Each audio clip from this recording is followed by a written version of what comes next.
Estamos. Bueno, queridos amigos, les doy la bienvenida a una nueva sesión del núcleo de historia social y económica. ¿Mm? En esta tarde eh, tengo el placer y el grato honor de dar la bienvenida a mi compañero de trabajo y doctor en historia, el profesor Clemente Quijada, quien va a estar a cargo de la presentación de hoy. Eh, Quiero decir un par de palabras antes de comenzar para presentarlo. El profesor Clemente se especializa en temas de historia económica y social y política también, para el periodo de Europa medieval y moderna.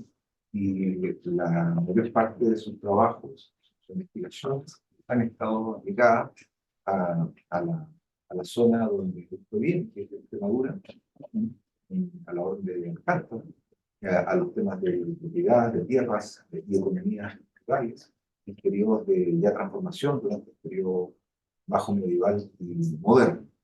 De tal modo, creo que va a ser una gran experiencia de escuchar la presentación que se titula La ruptura de las fronteras medievales, redes mundiales y transporte interior de Castilla y Portugal durante la temprana globalización. Bien, después he puesto ahí una foto de Valencia del Cántaro. Y luego, ¿no es cierto? Paso a señalar cómo vamos a trabajar hoy, para que todos puedan saber cómo lo vamos a hacer. En este lapso, que va más o menos de las 16:27, ¿no es cierto?, a las 17:15, quizás por ahí.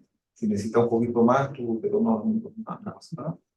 Pero por lo menos hasta las 5:15, el profesor Clemente podrá desplegar toda su batería de documentos, todos los contenidos que quiere mostrar, y posteriormente ya ahora vamos a hacer un cambio de silla para que él exponga con este micrófono, que se lo va a poner en la solapa, y luego, cuando él termine, vamos a usar otro micrófono para también ir escuchando los comentarios que van a surgir en este ya periodo de conversación, de preguntas, de debate, entre las 5:15 y las 6. Ese es el periodo que vamos a tener de conversación y de debate. Paso también a señalarles que eh, yo no puedo cambiar la etiqueta, pero la bienvenida a Matías, pero no, ahora estoy demasiado ocupado. Trata de hacerlo tú. A todos los que lleguen, se integren, también les damos la bienvenida, que se integren por Zoom.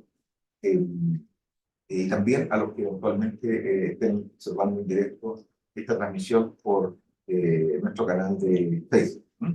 Como siempre, esta presentación también será grabada y colgada en el canal de YouTube que tiene el Grupo de Historia Económica y Social venezolano. Entonces paso a decir que cuando ya termine el complemento de su exposición, vamos a empezar a usar otra cámara, que es la cámara con trípode que ustedes ven ahí, para ir mostrando a las personas que puedan, ¿cierto?, hacer sus comentarios y también recibir la respuesta por parte del profesor Clemente. Bien, dicho todo esto, entonces le voy a pedir a Luis que que se ponga en mi silla, ahora no te y a partir de aquí que se ponga en la zona para el micrófono y comience apenas le sea cómodo. Muchas gracias por estar con nosotros, estimado Luis.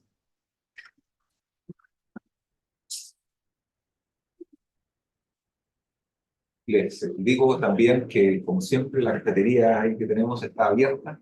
No esperen que nadie vaya a servirles. Ustedes, por favor, levántense y sirven lo que te caiga.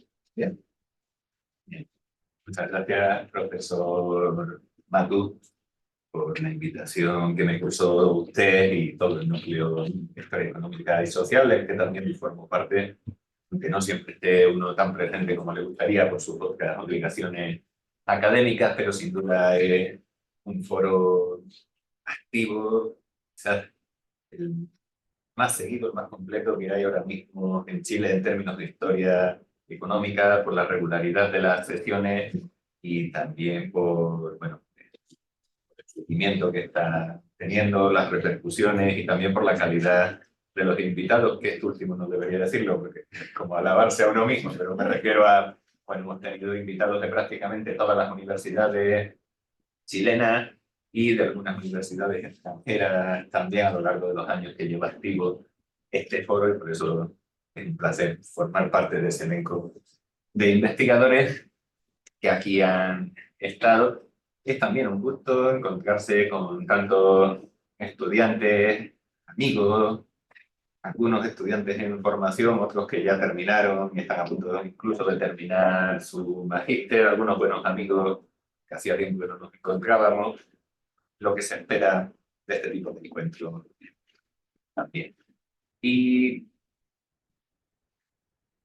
hoy vamos a hablar de una de las temáticas que menos presentes suelen estar por la especialización de nuestra universidad y también por las tendencias generales de la historia económica en Chile. No es tanta la historia que se hace del mundo medieval, y precisamente por eso se estimó que sería oportuno que hubiese alguna ponencia que nos saque un poco del mundo colonial o también del mundo contemporáneo y nos muestre qué pasaba con las sociedades y con las economías del antiguo Reino. Cuando recibí esa invitación de parte del profesor Matu y de parte del núcleo, inmediatamente pensé que sería bueno traer para acá algunos de los avances que hemos realizado en un proyecto portugués, en un proyecto auspiciado por la Fundación para la Ciencia y la Tecnología de Portugal, que es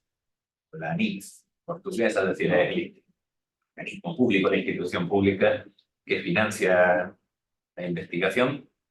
Y en algún minuto, hace unos años, a un equipo de colegas portugueses se les ocurrió que sería una buena idea integrar a un equipo de colegas también españoles para hacer un estudio que rompiese las fronteras. Uno de los grandes déficits que teníamos en aquel espacio, trabajos financiados por el Ministerio de Economía o el Ministerio de Educación en España, llegaban hasta la frontera portuguesa. Algo parecido ocurría con los trabajos de Portugal, pero nunca se había armado un equipo de manera decidida capaz de ver esas conexiones económicas y sociales a un lado y otro de las fronteras que comparten Extremadura y Portugal. Entonces, el enfoque que pensé para este encuentro y para esta línea de trabajo fue el de conectar todo esto, es decir, lo que está pasando en la Baja Edad Media, también con ese fenómeno que hemos denominado, que se denomina actualmente por la historiografía como la globalización temprana. ¿Bien? Que era una manera también de hacer estos temas interesantes en un foro, que no se nos debe olvidar, estamos en Latinoamérica, entonces en un foro que también busca que las presentaciones que aquí se hacen tengan alguna conexión y hagan sentido dentro de problemáticas más amplias que nos afectan todavía en nuestro día. Entonces, el enfoque que se le ha dado a esta conferencia en la línea con lo que promovía los objetivos del proyecto que aquí les presento, el Constance, piensa en grande las pequeñas villas de la frontera entre el Alentejo y la Alta Extremadura leonesa de los siglos XIII al XVI, era partir de algunas de las preguntas y de algunas de las problematizaciones que ha generado ese enfoque teórico de la globalización temprana que ha sido definida y que sí la vamos a entender hoy por autores como Mariano Bonialian, como Hausberger, como un proceso de construcción, estoy citando literalmente, de un amplio entramado de relaciones diversas, pero que en su conjunto cubren el globo e impactan en el desarrollo de cada una de las partes que están relacionadas. Sí, es la forma de plantear que existe una globalización desde el siglo XVI y que antecede a lo que normalmente conocemos como globalización, que es ya un fenómeno del siglo XIX, cuando efectivamente todo el mundo está conectado y las repercusiones de lo que ocurra en América Latina se van a notar inmediatamente en Europa y así. ¿Esto ocurría en el siglo XVI? No, no en esa escala, pero desde luego sí en el siglo XVI, lo que plantean teóricos que levantan estas propuestas y de la que yo me hago cargo también, sí se está desarrollando ese entramado de relaciones, ese conjunto de redes que está cubriendo el globo y que ya está impactando, no con la misma intensidad que en el 19, pero está impactando el segundo en cada una de las partes conectadas por esa red. Bien. ¿Cuáles son algunos de los interrogantes, ¿no? De los que decíamos que vamos a partir? ¿A qué queremos responder cuando nos planteamos abordar estas cuestiones? Básicamente, por ejemplo, ¿desde cuándo se producen esas conexiones en unos niveles que podamos considerar verdaderamente relevantes para el proceso globalizado? De conexiones, si lo pensamos fríamente, ha habido siempre. En el Imperio Romano se conocía el Océano Índico. En el Imperio Romano hay textos que describen la India. Alejandro Magno, siglo III, siglo IV antes de Cristo, también conocía la India, había llegado a Afganistán. Esas conexiones han estado siempre, por lo menos entre África, Asia y Europa. ¿Qué tiene de nuevo entonces la globalización? ¿Habría sido solamente la incorporación de América y por tanto ya de todo el mundo? Bueno, lo que planteamos es que no es necesariamente que todo el mundo se conecte, sino que ahora esas redes son mucho más amplias de lo que habían sido hasta entonces. Otra de las preguntas que intentamos responder es, esas conexiones deben haber tenido un marco institucional, por lo menos en algunos lugares, que las propicie. Entonces, ese marco institucional que las propiciaba fue una construcción política, es decir, fue una construcción administrativa, fue algo que vino desde arriba, o fue una demanda comunitaria que buscaba esa integración a una escala comarcal, en primer lugar. Es decir, las personas que participaron en este proceso inicialmente lo hicieron porque consideraban que la ruptura de esas barreras comerciales, de esas barreras arancelarias les favorecía, o fue la autoridad política la que consideró que era necesario hacer esto. Y finalmente, si estuviésemos ante una respuesta de tipo afirmativo, es decir, fueron los movimientos comunitarios, fueron las comunidades las que presionaron para que esa integración se produjera, habría generado una distribución de los beneficios, es decir, los beneficios que de ahí se hubieran podido generar habrían alcanzado al conjunto de la población o habrían quedado solamente en manos de los poderosos, es decir, en estos casos, los señores jurisdiccionales o las monarquías absolutas. Bien, como ven, estamos haciéndonos eco de debates más amplios y presentistas como a quién beneficia la globalización actual, porque, como ustedes saben, es motivo de controversia permanente si debiéramos volvernos proteccionistas. A veces, especialmente entre los más jóvenes, ¿no? Aparece la idea de que si protegiésemos y dejásemos de importar productos de fuera, habría trabajo para todos. Es una tendencia que se está viendo también en otros lugares, en determinadas orientaciones políticas que no vamos a citar porque no es el objeto de este encuentro, pero la creencia permanente de que lo que viene de fuera nos perjudica, lo que viene de fuera nos quita nuestro trabajo, hace que desaparezcan empresas o perjudican a las familias de nuestro país. Cuando digo nuestro, digo tanto este como el otro país. Bien. Bueno, estas son algunas de las ideas que queríamos poner a prueba también en términos presentistas con este trabajo que, digamos, formaba parte del proyecto TAMS. ¿Vale? ¿Cuándo comenzó la globalización? ¿Quiénes fueron sus organizadores? ¿Cuál era el sentido que tenía todo esto para esas personas? Para llevarlo adelante nos vamos a centrar en un espacio fronterizo. Y elegir el espacio fronterizo no es casual. Lo hacemos porque si esa globalización comenzó a darse en el siglo XVI, es necesario, ya lo planteábamos, que hubiese un marco que lo propiciara. Si realmente estamos conectados, las personas deben poder fluir a través de las fronteras. Y esto se contradice con lo que sabemos. ¿Sí? Lo que sabemos es que desde el siglo XV las monarquías autoritarias, esos embriones de lo que después van a ser los proyectos absolutistas, cada vez están creando más barreras arancelarias y no porque se hayan vuelto proteccionistas, estos eran problemas del 16 y sobre todo del 17, sino porque han encontrado una vía de ingresos, una nueva forma de generar ingresos fiscales. Bien. Entonces, si esa globalización se estaba dando, tendríamos que encontrar algunos síntomas en los espacios fronterizos donde las mercancías o bien estuviesen aumentando en su circulación o bien se estuvieran creando formas, voy a decir abiertamente, privilegios de importación, de exportación, que permitieran que esas personas y esas mercancías fluyesen a través de las fronteras. De ahí que hayamos elegido este espacio que para la época que estamos trabajando es fundamental para la comunicación entre Lisboa y el centro de la península ibérica. Cuando hablo del centro de la península ibérica, que aquí ha quedado cortado por las fotografías, no me refiero solamente a Madrid. Madrid solo será capital a partir de la década de 1550, sino también a otros lugares como Toledo, e incluso desde Lisboa llegar hasta Valladolid, que era una de las ferias principales que se daban en Castilla en este periodo, hasta que después, a finales del 16, acaben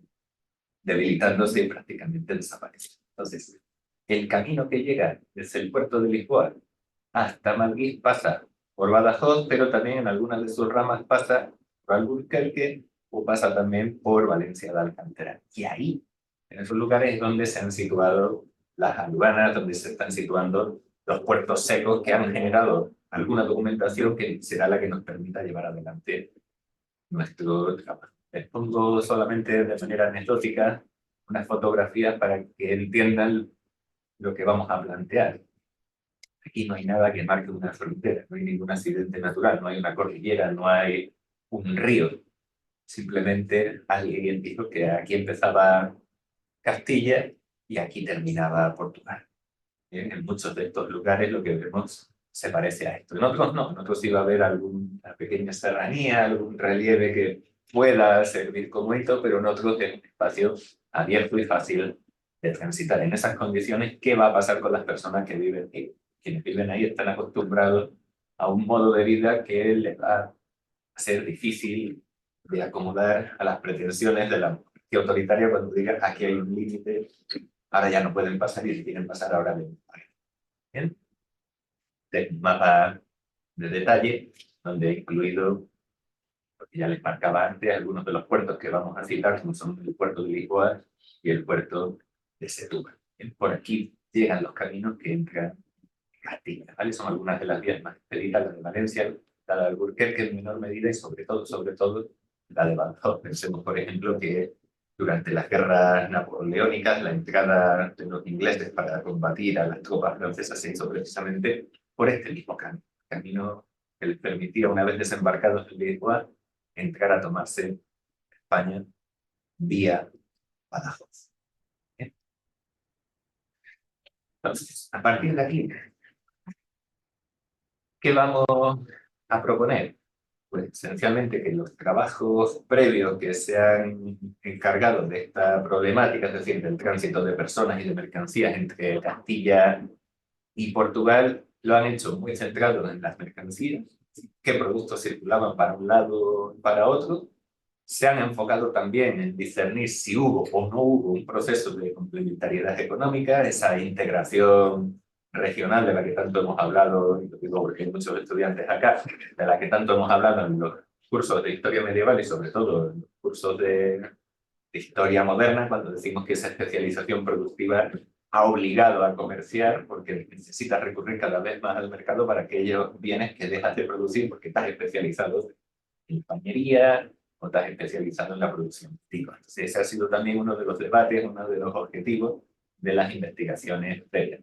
Y planteamos desde el proyecto, sin duda, una base maravillosa para partir, y todo ese trabajo que se ha hecho facilita que nosotros ahora podamos preocuparnos de otros fenómenos como el de cuál es el protagonismo de los sectores populares. Cuando hablamos de sectores populares no nos referimos a personas empobrecidas, no nos referimos a personas que tengan un mal pasar económico, nos referimos a aquellas personas que no pertenecen a estamentos privilegiados. Estamos en el mundo medieval y el moderno, es decir, aquellos que no pertenecen a las aristocracias, aquellos que por tanto no tienen a priori, ya veremos que eso no es así, esa capacidad para decidir al interior de una jurisdicción señorial como es la que estamos trabajando, porque esto no lo dije, me van a permitir que retroceda, pero el espacio que vamos a acotar, ¿bien?, llega aproximadamente desde Valverde del Fresno hasta Valencia de Alcántara, todo ese espacio de una orden militar, es decir, el señor de este espacio, un maestre, el maestre de la orden de Alcántara,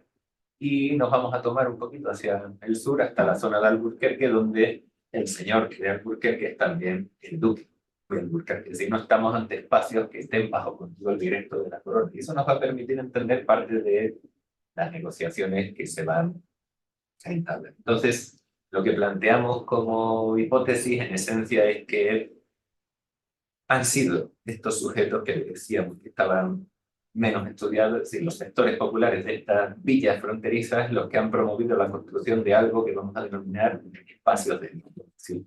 No de relaciones interfronterizas, sino de la creación de espacios de interactuación a uno y otro lado de la frontera, porque veíamos, esas fronteras no existen. Entonces, para quienes viven ahí, lo normal es moverse por el campo, y al campo no se le pueden poner puertas.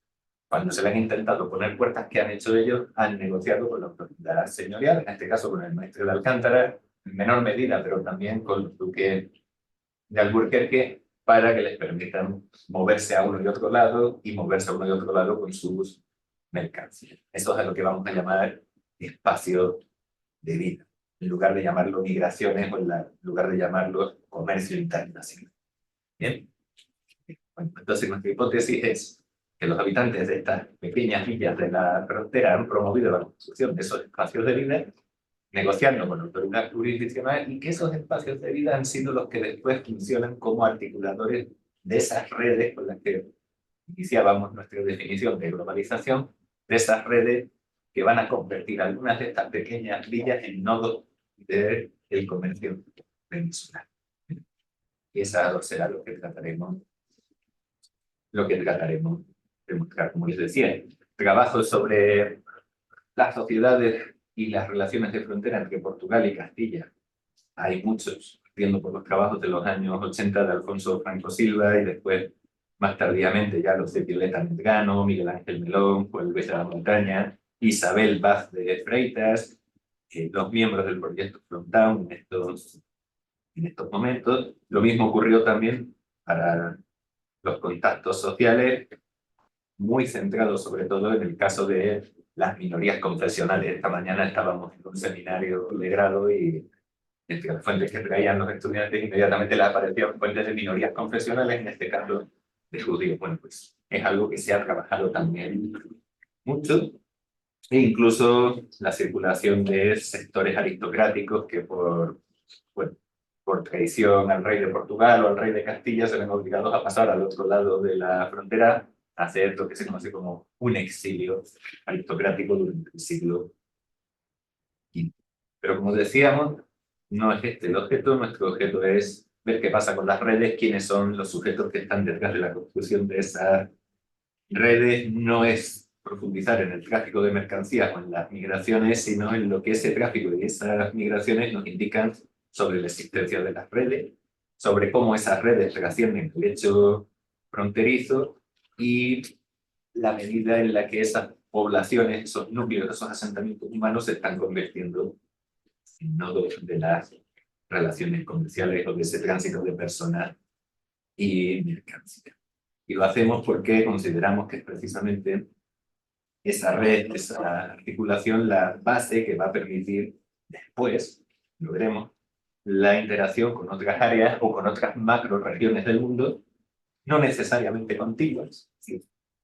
Queremos plantear es que esas redes que se están formando en el siglo XV son las que van a permitir que después haya una articulación con el Atlántico, y del Atlántico con el ámbito ultramarino, tanto con la India portuguesa como con América. Bien.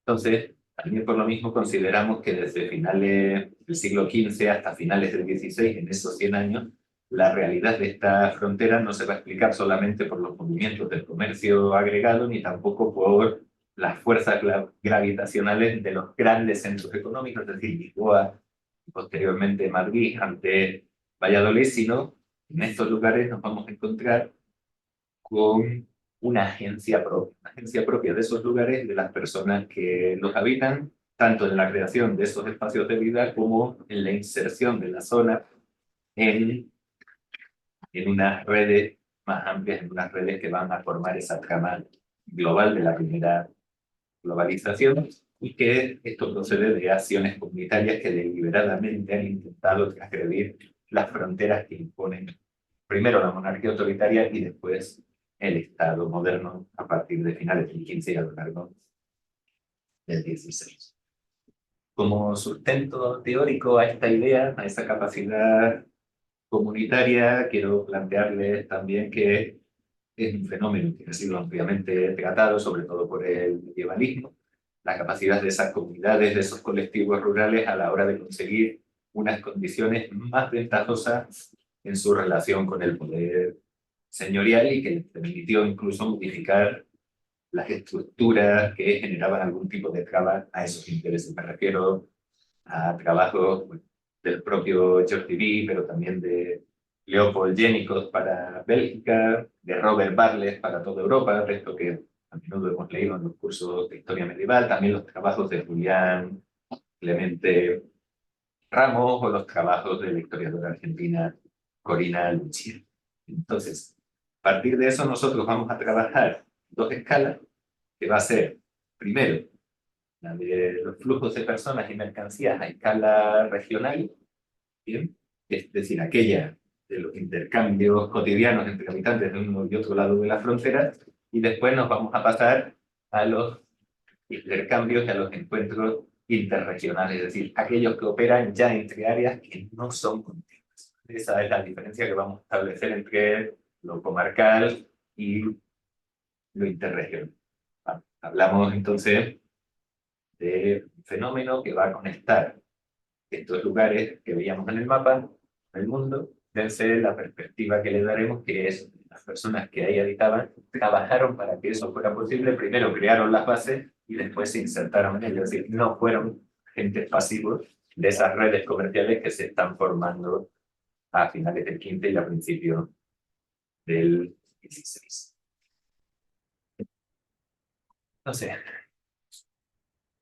aquí es donde la cuestión comienza a complicarse cuando estamos en un foro de historia económica que, claro, se ha caracterizado en muchas ocasiones por los datos, por estadísticas, es decir, cómo hacemos para trabajar y llegar a conclusiones que tengan visos de verosimilitud cuando no disponemos de una serie tan buenas como las que empezamos a encontrarnos a partir del siglo XVIII, quizás en siglos anteriores, pero para casos muy concretos, ¿no? Como los desembarcos de plata en el puerto de Sevilla.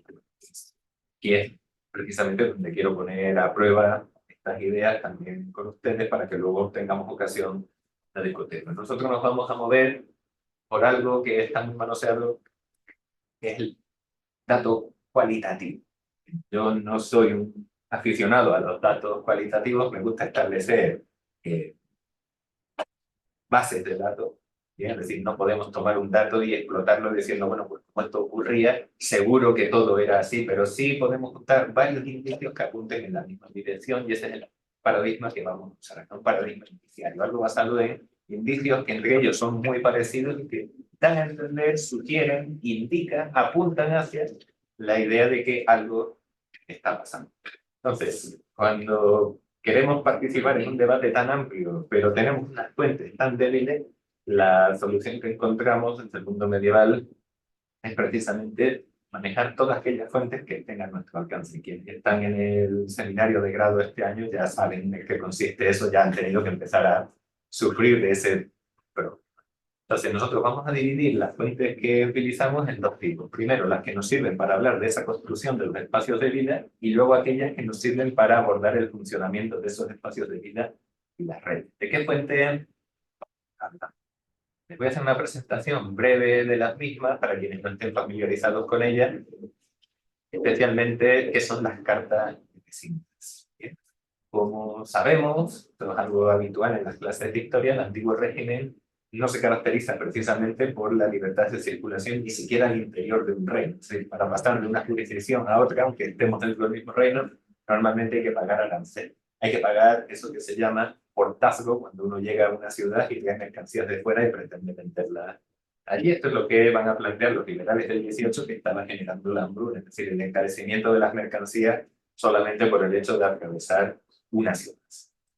Entonces, ¿qué son las cartas de vecindad? Son acuerdos entre ciudades contiguas donde se establece la posibilidad de que los vecinos de uno y otro lado puedan moverse entre estas dos ciudades sin tener que pagar por las mercancías que lleven, y también les permite, bueno, otras cosas como pastar con sus ganados, etcétera, pero eso, nosotros quedémonos con las posibilidades de mover mercaderías entre una y otra vía.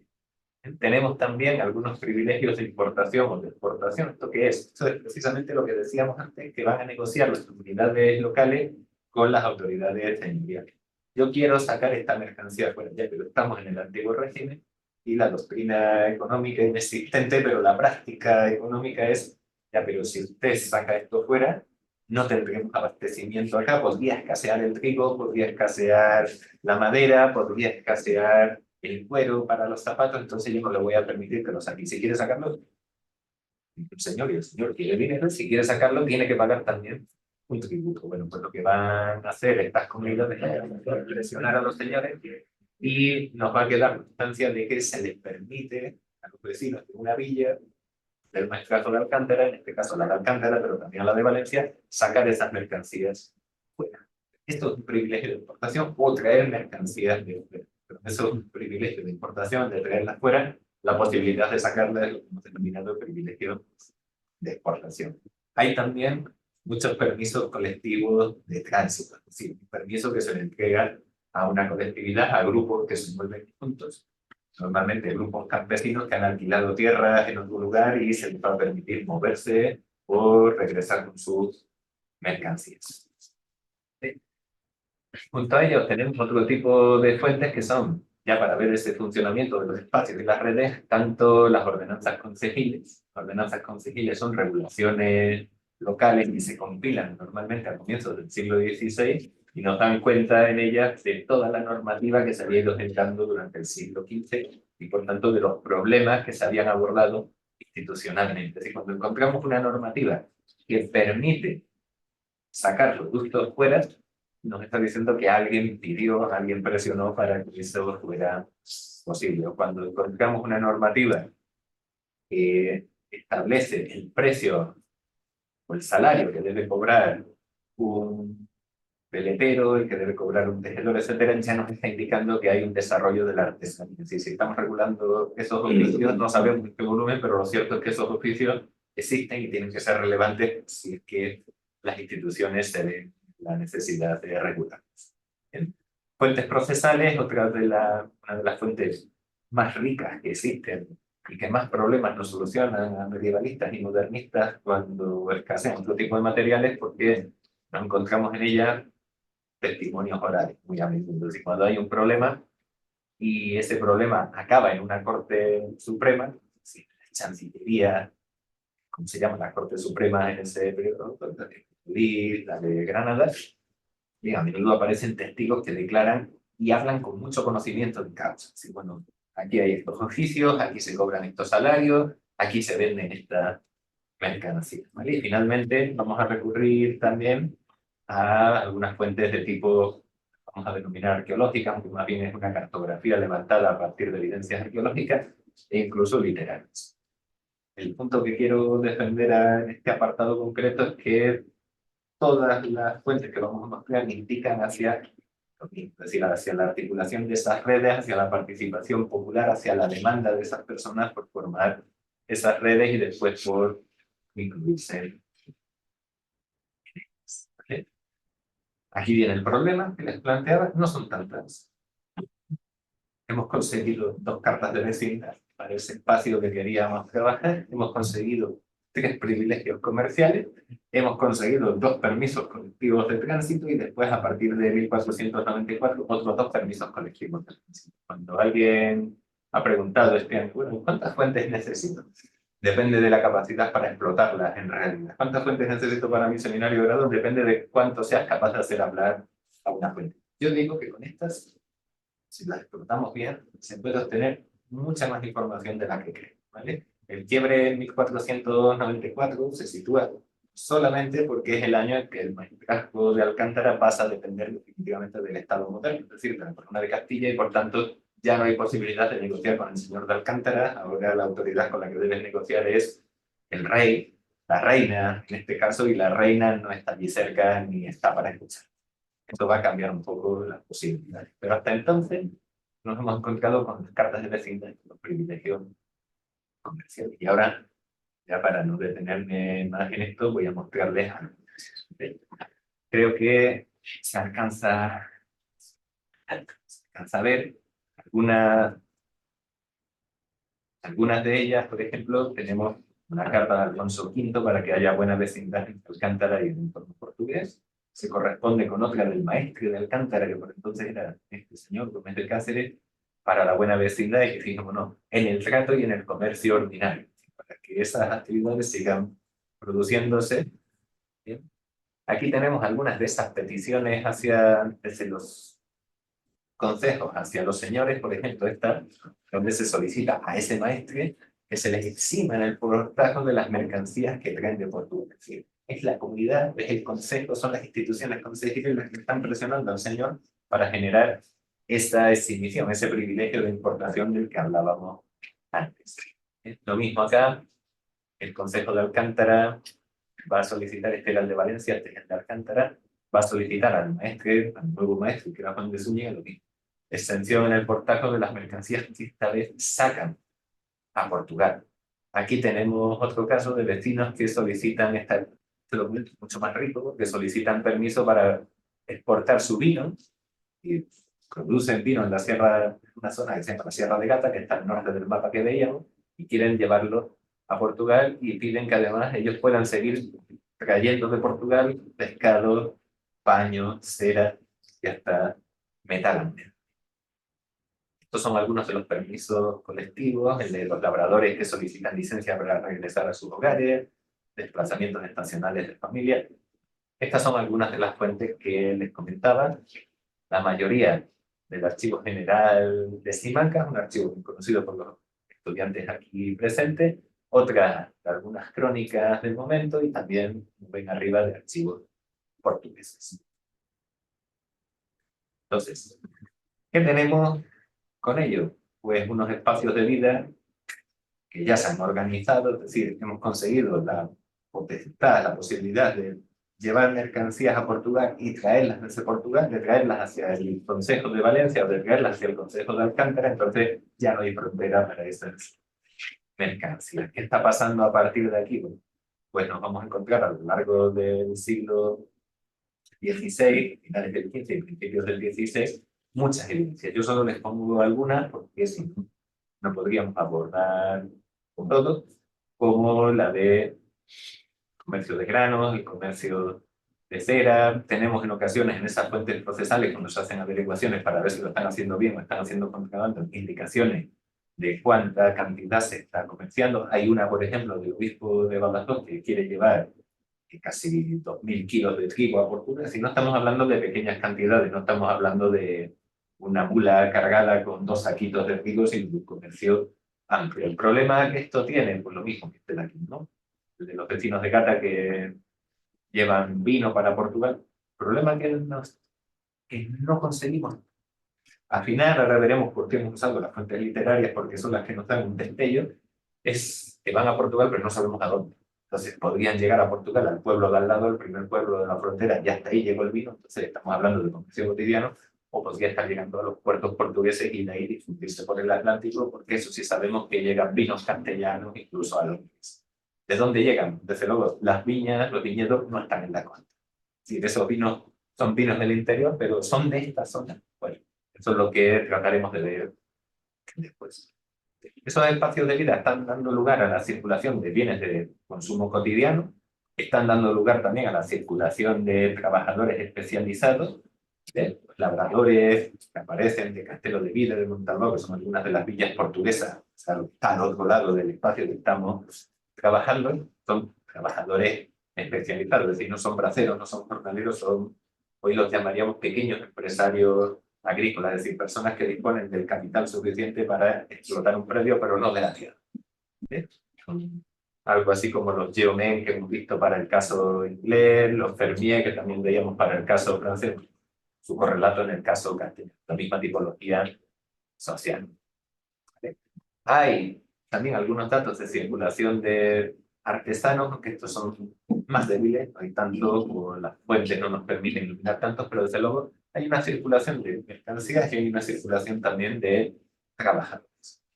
Eso es a lo que ha dado lugar a la formación de esos espacios de vida que veíamos, y también de aquí vamos a empezar a articular redes interregionales y a encontrar indicios de complementariedad económica. ¿Vale? Y lo que queremos plantear, ahora vamos a ver algunos datos, es que son los vecinos, los habitantes de esas villas fronterizas, quienes están en realidad articulando el comercio peninsular, o al menos contribuyendo. Nosotros nos decimos que sean los únicos que lo hacen, pero desde luego no son sujetos pasivos, no son personas que veían cómo pasaban las mercancías.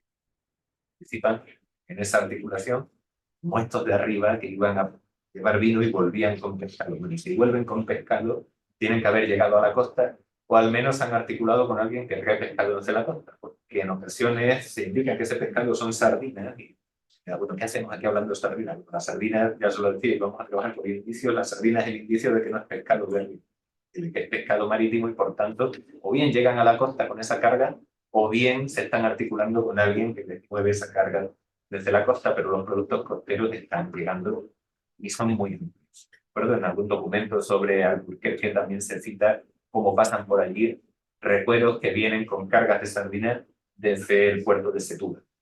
Sardinas se traen en salazón o fritas, por eso aguantan. Sardinas. No era sardina fresca, se sorprendió. Entonces, tenemos con ello ejemplos de complementariedad económica.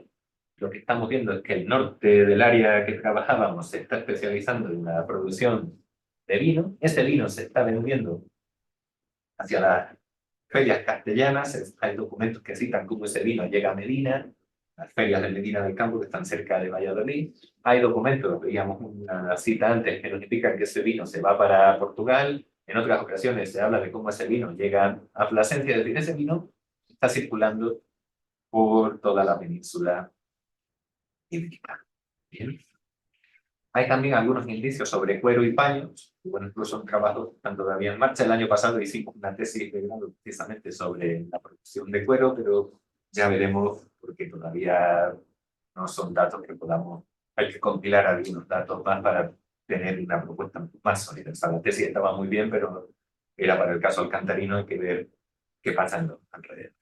Y lo mismo vamos a ver cuando esa especialización se produce, cómo esos productos son intercambiados no ya solamente al interior de Castilla, sino también entre Extremadura y Portugal. Ese vino y ese cereal, vino del norte, cereal del sur, del área que estamos trabajando y que se intercambian entre ellos, va a empezar a intercambiarse también con Portugal, y de allí nos vamos a encontrar con evidencias de la llegada de pescados, mucha cera, se cita muchísimo la cera para hacer melones. Y también nos vamos a encontrar a partir del siglo XVI, ahora sí se pone especialmente interesante para la parte globalizadora, con que por esas redes empiezan a circular productos de clara raigambre. Referimos a productos como canela, jengibre, mucho añil, que es un tinte, y también en alguna ocasión se llega a citar ropa de la India, es decir, tejidos que vienen de la India, tejidos básicamente de algodón. Bien, entonces, esas redes que se habían formado con el comercio de granos, con el comercio de vino, ahora van a empezar a mover otro tipo de mercaderías, de las que vamos a ver algunos ejemplos, e incluso ya veremos también cómo las fuentes literarias sugieren ese alcance. Y lo mismo nos vamos a encontrar también, aquí es donde les decía al comienzo, que utilizaríamos algunas fuentes arqueológicas, básicamente una cartografía, porque si una de las preguntas que teníamos era, bueno, ¿esto repercutió en algún beneficio para las personas? Pues vamos a ver algunos cambios en el poblamiento que se generan precisamente en este periodo. Para trabajarlo, hemos recurrido a una fuente que ojalá se conservase en mejores condiciones, pero que debo decirlo, es una fuente que aparece solamente de manera muy esporádica. Concretamente me refiero a las cédulas de aduana. Las cédulas de aduana es un permiso como este que ven acá, de una redacción muy corta, unas cuantas líneas, por la cual cuando una persona o un grupo de personas llega con su recua, es decir, con su equipo, con su convoy de mulas o de carretas o con lo que esté circulando, y sus mercancías y atraviesa desde Portugal hasta Castilla, se le da una cédula en la aduana donde dice que es el nombre de la persona, para dónde va, qué lleva y a quién se lo lleva. En ocasiones incluso tenemos la suerte de que nos dicen a quién se lo lleva. ¿Vale? Este es un ejemplo que les destaco. Quienes saben paleografía no van a necesitar la lectura de aquí, pero para hacerlo más expedito vamos a utilizar la transcripción, ¿no? Una broma. Va para Castilla Bastián Fernández Recuero, sí, conductor de Recua, persona que va con un convoy de mulos, vecino de Castel David, es decir, de Castelo de Vide, una de esas villas de la frontera, pero del lado portugués, con 2 cargas de añil que manifestó manifestó por Arias González, vecino de Toledo, en el que lleva esa cantidad. ¿Qué nos está iluminando esta cédula de aduana? Primero, la vecindad del señor. Decíamos que se habían formado esas redes y que esas redes eran las que iban a facilitar la circulación de los productos ultramarinos en el periodo de la globalización. Aquí tenemos un señor de una de esas villas de la frontera transportando un producto ultramarino como es el añil y llevándolo, no sabemos de dónde, porque en este caso no nos dice dónde lo adquirió, lo puede haber adquirido en su pueblo, pero lo está llevando, eso sí lo sabemos, hacia Toledo, es decir, hasta el centro de la península ibérica. Esta es la compilación, esto estaba en una fuente procesal, que es ese pleito, el 27.991 del Archivo Histórico Nacional de España, el Fondo Histórico de Toledo y sección Órdenes Militares. Bueno, es una compilación de las cédulas que ahí aparecen. Insisto, las fuentes procesales son muy ricas, pero son esporádicas. Aparecen. En este caso se transcribió unas cuantas licencias que se habían dado entre abril y junio de este año. Claro, de 1572 y de 3 meses de 1572. Por eso que nos vamos a mover por indicios. Si en estos 3 meses circularon estos, es posible que hayan circulado más. Veremos.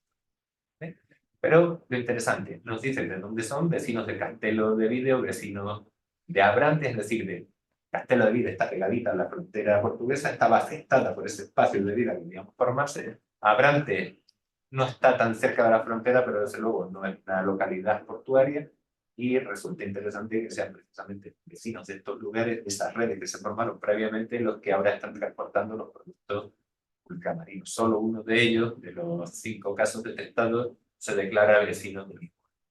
Van a Toledo, a Madrid, o, esa es la lástima, que en ocasiones se lo dice para Castilla. ¿Sí? No declara dónde va, lo dice de manera genérica.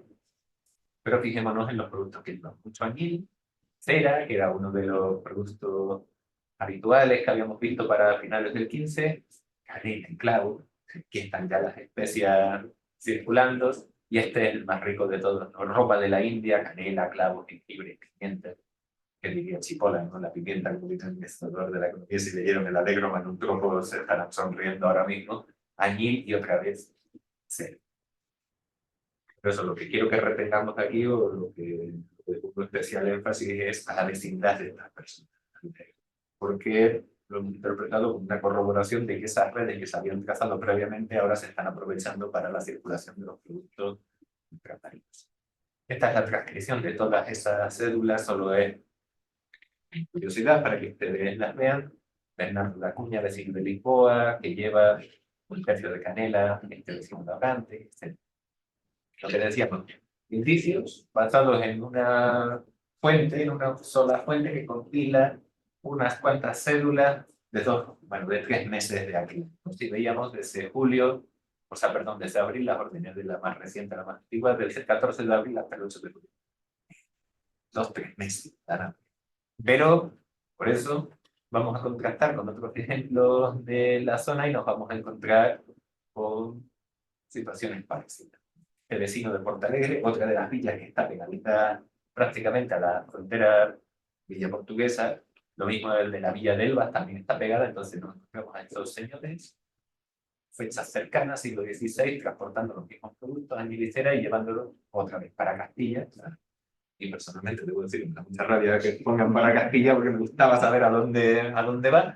En este caso para Mérida, que es una localidad extremeña, y luego tienen su correlato en este lado de la frontera, es decir, en el lado castellano, con habitantes de villas castellanas fronterizas como Fregenal de la Sierra, haciendo lo mismo, pero a la inversa, es decir, llevando mercaderías castellanas para cuando pasan por la aduana diciendo, bueno, pues son paños, esto es una carga de paños que va al puerto de Lisboa y de ahí se van a embarcar a Guinea. O este otro, unos machetes, forja unos machetes con hierro que se consigue en Portugal y lo va a enviar al puerto de Sevilla y de ahí a América. No sabemos a qué lugar de América. Pero bueno, como ven, es algo muy parecido a lo que veíamos, a lo que observábamos en los ejemplos anteriores. Esto quiere decir que me quedan 5 minutos, ¿no? Vale. Bien, esto en cuanto a las redes, ¿no? Habíamos planteado que se formaban estas redes y que estas redes del siglo XV de ese comercio cotidiano que cada vez se iban extendiendo, después han sido las que se han insertado en ese proceso y han facilitado ese proceso globalizado. ¿Vale? Lo que queremos plantear es que todas las mercancías que están llegando al puerto posiblemente de Lisboa, porque estos no son, salvo la cera, el resto no se produce en el interior de Portugal, están circulando con estos especialistas que habían surgido y por posiblemente las mismas rutas que ellos habían ido estableciendo. Lo mismo acá con los productos castellanos que se van a enviar para ya destinos más alejados como Guinea o como América. El problema de esto, yo lo reconozco de verdad, es la poca frecuencia con la que los encuentras, la dificultad de no saber dónde buscar, o sea, sí en las fuentes procesales, pero las fuentes procesales dependen mucho del catalogador y de cómo las hayan catalogado, porque a veces te dicen pleito por mercancía, pero pleito por mercancía puede ser entre un pueblo y otro, puede ser, claro, mercancías que iban con destino adecuado. Lo digo por si alguien acaba trabajando algún día en archivos, por favor, escriban de la manera más profunda que puedan, ¿sí? Bien.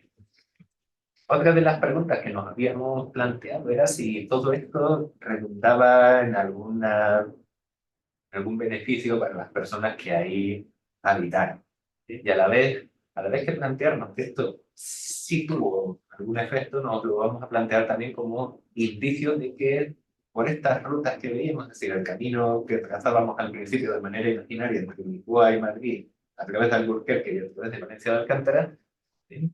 Tiene que haber aumentado la circulación por esos caminos porque nos empezamos a encontrar con comienzos del siglo XVI con cada vez más menciones a infraestructuras destinadas a facilitar el tránsito, principalmente a ventas para caminantes. Si alguien no está familiarizado con el término venta, que es una venta es simplemente un hotel de carretera, uno de estos hoteles que proliferan en ocasiones al lado de, no sé, de las bombas de benzina, donde uno para poner benzina y a lo mejor también para comer y a lo mejor también necesita pernoctar si no hay ninguna ciudad cercana. Bien, esa función es la que cumplen las ventas desde el siglo XV, bueno, desde mucho antes, pero sobre todo desde el siglo XV. Y lo interesante no es que estas sean las primeras menciones, sino que en algunos casos, como estas ventas del Marconi, esta de ventas de Perea y esta de ventas de los Calvos, estas tres al menos, sí pertenecen a dueños que son ellos quienes las han construido. ¿Vale? Esta venta que se denomina de los Calvos forma parte de un pleito que está en el archivo de la Real Santillía de Granada, precisamente porque lo están acusando de que no puede tener ahí esa venta. Entonces hay toda una declaración de testigos, como les decía antes, llegan y dicen, bueno, es que aquí lo que había antes era un molino, este señor compró un molino, ha convertido el molino en una casa de huéspedes, ahora aloja aquí a los que pasan, les da de comer, y eso está ocupando espacios que no se le corresponden. Si se ha tomado, ha hecho una toma de terreno, entonces regular el caballero, y ha montado allí su motel de carretera para quienes pasan y quieren alimentarse. Lo mismo nos va a decir de este señor, esta venta de Perea, este es uno que está hablando y la venta lleva su nombre, dice que él se vino a vivir a ese lugar hace unos años, y lo mismo con este de ventas del Madrid, este es otro expediente del mismo fondo que veíamos antes, el histórico de Toledo, donde aparecen también todo tipo de reclamos porque las personas que están ahí se están tomando espacios que son colectivos y que no debieran tomarse. Y estas otras, ¿vale? La venta de Benavente, que está en una localidad actual que se llama La Corosera, y la venta del Pejarejo, aparecen mencionadas aquí, pero no dicen que sean de nueva creación. No sabemos de cuándo estaban, ¿vale? Pero estas tres es significativo que sean nuevas. Lo mismo va a ocurrir con estas tres poblaciones. A la vez que aparecen las ventas, al tiempo comienzan a aparecer a su alrededor asentamientos humanos. Es decir, la venta está funcionando como punto de referencia y está atrayendo a personas. Y cuando tienes ocasión de leer documentación de qué hacen esas personas allí, normalmente documentación procesal, por la cual se dice, ustedes no pueden estar aquí, están tomando ese espacio que no les corresponden, no hagan todo el terreno. El argumento de estos vecinos siempre va a ser, bueno, que nosotros estamos ahí porque hacemos un beneficio a la humanidad. Estamos ahí porque para las personas que pasan no hay comida en los alrededores y nosotros le damos comida. No hay fruta, no hay paja para sus caballos, no hay alimento, no hay cebada, no hay nada y gracias a nosotros estas personas tienen alimento y además pueden andar más seguras porque si no por aquí no habría nadie. Entonces eso nos lleva a interpretar que efectivamente hay un vínculo entre ese asentamiento y el establecimiento de la previo de la venta. Como ven, tanto este lugar de la Cotosera como el de Navas del Madroño se han formado en el entorno de esa venta de Benavente que mencionábamos antes y de este lugar de venta del Madroño. Eh,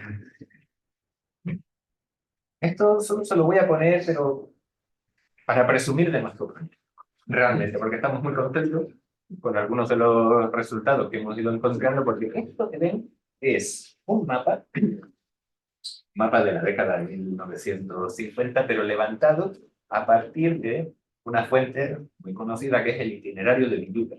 Villuga es un autor castellano del siglo XVI que hizo una guía de carreteras de la época. Entonces, Villuga menciona cómo se llega desde Lisboa hasta Valencia, cómo se llega de Lisboa a Madrid, cómo se llega de Lisboa a Valladolid.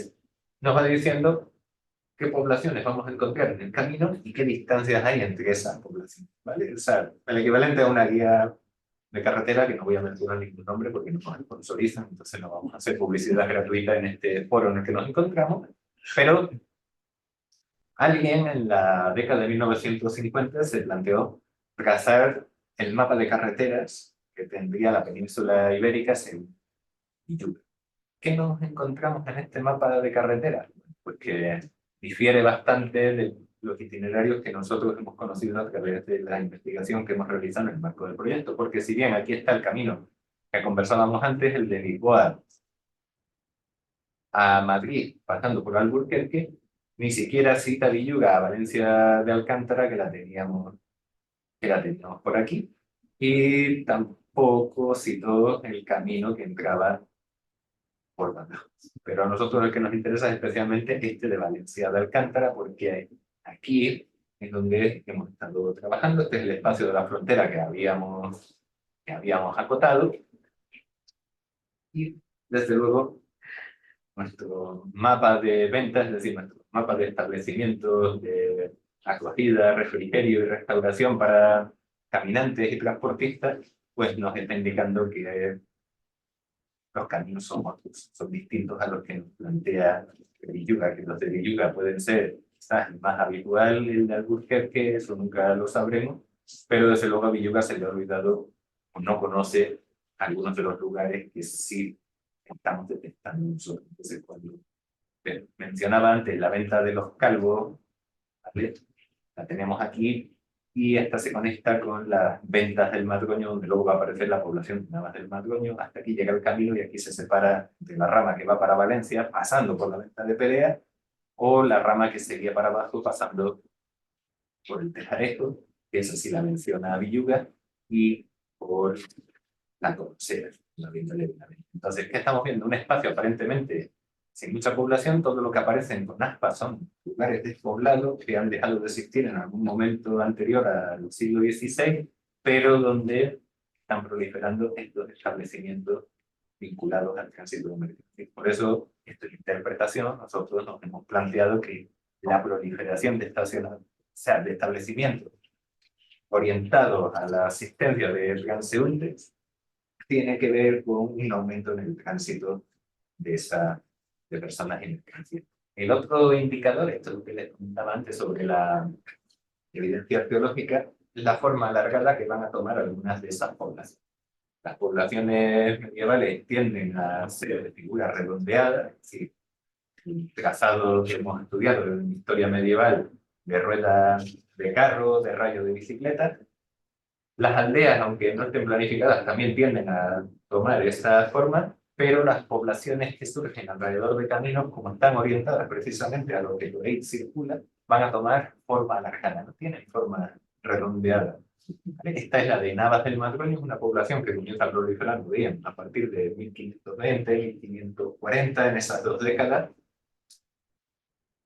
El mapa lo hemos levantado en el marco del proyecto y dibujamos la parte histórica, es decir, la parte moderna o la parte que identificábamos, que era hasta 1700 aproximadamente, y como vemos, pues está alrededor del camino que por ahí circula. Todo se ha ido orientando al camino. Después la población ha ido creciendo paralelo, pero tiene forma alargada y no tiene forma redonda. Otro de esos lugares es la villa de la Codosera, que aquí hemos caído porque hoy tiene un aspecto distinto, pero esta es la foto aérea más antigua, es de la década de 40, un vuelo que se hace para toda la península, para toda España, perdón, en este caso no afecta a la península, sino solamente a España, en 1945.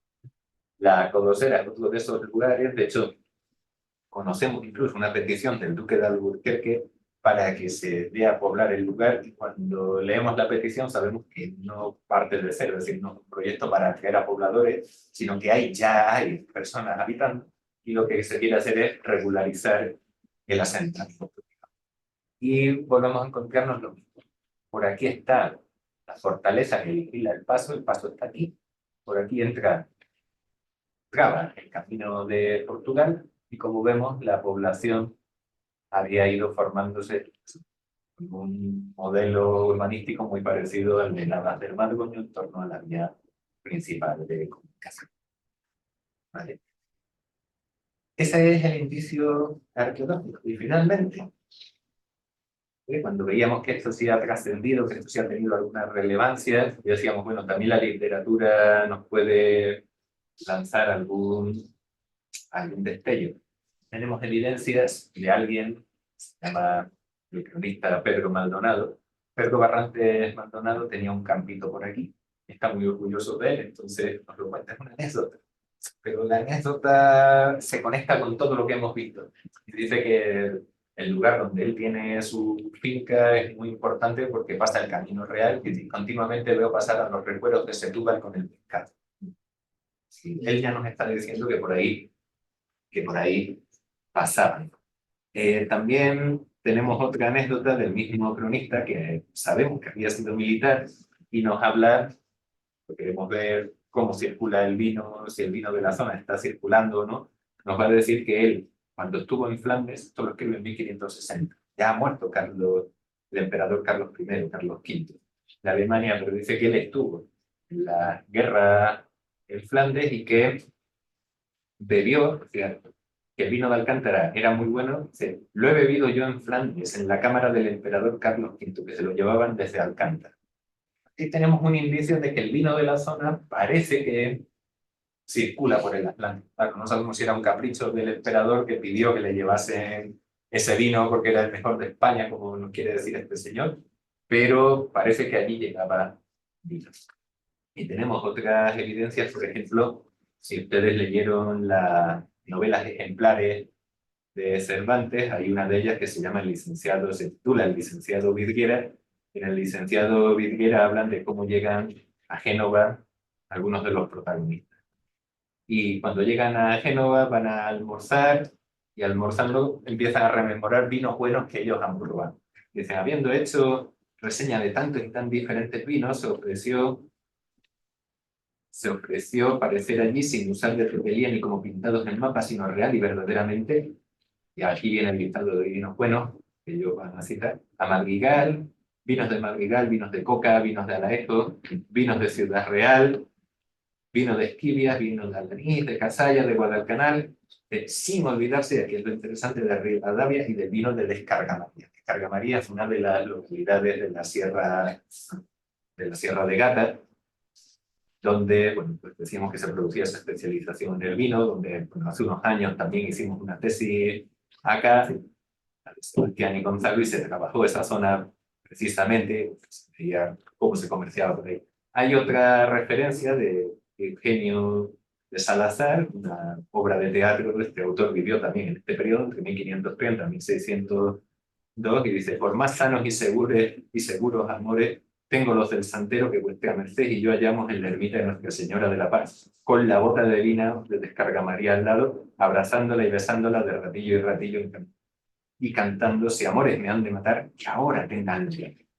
Otra vez aparece vino de la Sierra de Gata en otro autor. Es decir, lo vemos en Cervantes, lo vemos en Ingenio de Salazar, y lo vemos también en otro autor que se llama Alonso de Toro, donde cita el vino de Robledillo, ¿no? Dice: Villarino y la Ribera, la villa de Fermoselle, mucho vino en gran manera, más suave que la miel. En toda la Sierra de Gata, en la Torre, porque de esas localidades, Robledillo, no sabéis cómo abarata a Maravedí el cuartillo. Tres autores literarios que conocen el vino de Descarga María. Y eso nos da que pensar que ese vino está circulando por muchos lugares, o si no, tendríamos que pensar que esto era el destino turístico de toda la península en el siglo XVI, cosa que vemos menos probable que la circulación del vino.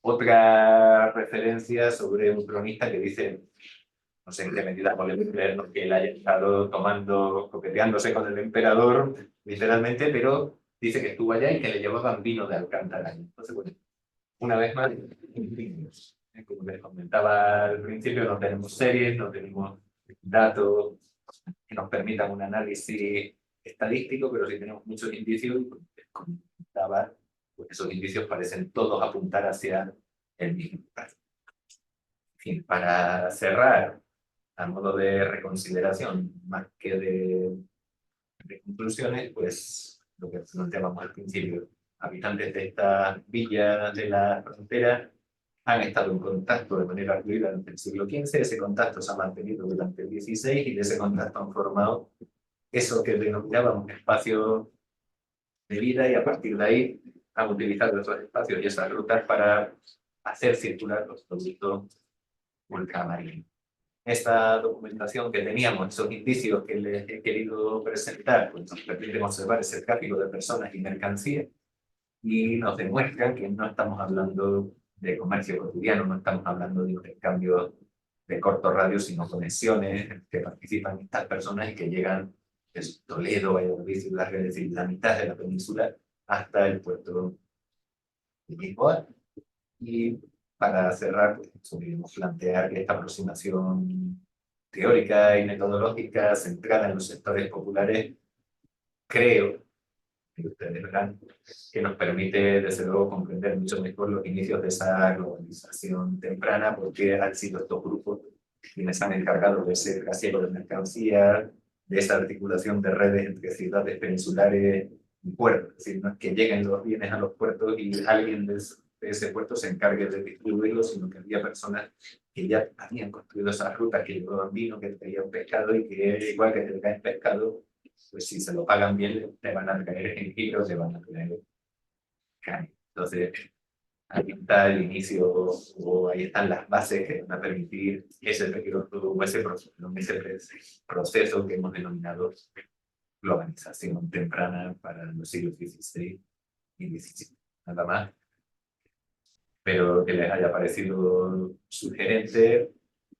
Cierro agradeciendo una vez más al profesor y buen amigo Mario Matus, y a todo el núcleo, a Óscar, a todos los presentes, la invitación, y también a todo el grupo de estudiantes formados en formación y por formar que están presentes. Nada más. Muchas gracias. Voy a pedir entonces un cambio de silla por un ratito.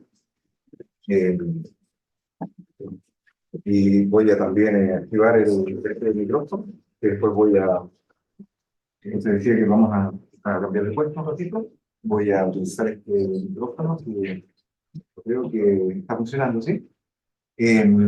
Bueno, y lo primero que quería decir, ¿no? En el gusto de escuchar una exposición con un fundamento histórico, con tanta riqueza en fuentes, en la que se nota un trabajo de mucho rigor, de mucha colaboración científica entre muchos colegas, muchos investigadores, y tiene un alcance, además que tiene una misión, que plantea problemas realmente que escapan a una visión disruptiva, meramente perspectiva, y que intentan abarcar, ¿no es cierto?, preguntas, resolver dudas realmente importantes, situadas dentro de una trama teórica interesantísima, ¿no? Así que yo creo que tenemos que estar muy agradecidos, realmente estoy muy agradecido muy complacido por la calidad de la presentación de profesor Clemente. Luis, te agradezco mucho el esfuerzo que has hecho por traernos resumido, aunque es difícil traer todo esto resumido, con mucho más el proyecto,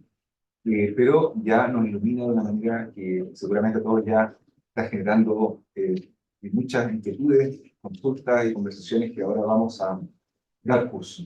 Para ello, entonces, vamos a, en primer lugar, cambiar de cámara, ¿sí? Y vamos a pasar a nuestra super cámara con trípode para que puedan verlo también ustedes, ¿sí? Eso significa que se nota el cambio de cámara, ¿ven? Entonces ahí ya tenemos una cámara que es una cámara distinta. eh, y luego vamos a verificar los micrófonos. Entonces tenemos activos los micrófonos, tanto el que yo tengo ahora como el de Luis. Y vamos a hacer lo siguiente. Ahora, esto, alrededor de media hora que nos queda, la idea es que haya un primer ciclo de 3 preguntas, ojalá lo más breve posible y lo más dirigidas a asuntos concretos. Y el profesor va a ir respondiendo estas preguntas. Si después hay más inquietudes, daremos curso a otra ronda de preguntas. Entonces, para empezar, consulto directamente, quien levante la mano quien quiera comenzar, y hago circular el micrófono. Por aquí, por allá, quien quisiera comenzar. Dudas, comentarios, preguntas. Respecto a las entonces, aquí pueden comenzar la primera ronda. ¿Sí? Sí. Bueno, para empezar, ya que para animar un poco que más gente se sume. Bueno, en primer lugar, felicitaciones, Luis, por tu investigación en curso. O sea, primero que nada, cada vez que tú mostrabas ciertos fenómenos, me era inevitable como recordar un poco la realidad de la América colonial, en algunos aspectos, ¿no? Cómo esa vida 2 o 3 siglos antes se replicó de alguna manera acá también con otros fenómenos, o a veces también los mismos conquistadores, digamos, tenían esta vecindad y cultivaban relaciones y luego también las trajeron acá y, digamos, continuaron haciendo negocios y relaciones acá en Sudamérica, ¿no? O sea, te quería preguntar varias cosas así como técnicas puntuales que no sé si me quedan claro o a lo mejor tú también ya las has pesquisado. Eh, por ejemplo, cuando te refería a la circulación de trabajadores, no solamente mercancía, ¿tú te has encontrado con casos de aparcería? Porque también me recordaba, digamos, de otras realidades europeas y también americanas que muchas veces, bueno, estas fronteras muchas veces son jurídicas, son administrativas, pero salvo esa realidad, no dejan de ser artificiales. Y se daba, digamos, el hecho de que o sea, las personas trabajaban muchas veces de un lugar, trabajaban al otro lado y viceversa, ¿no? O arrendaban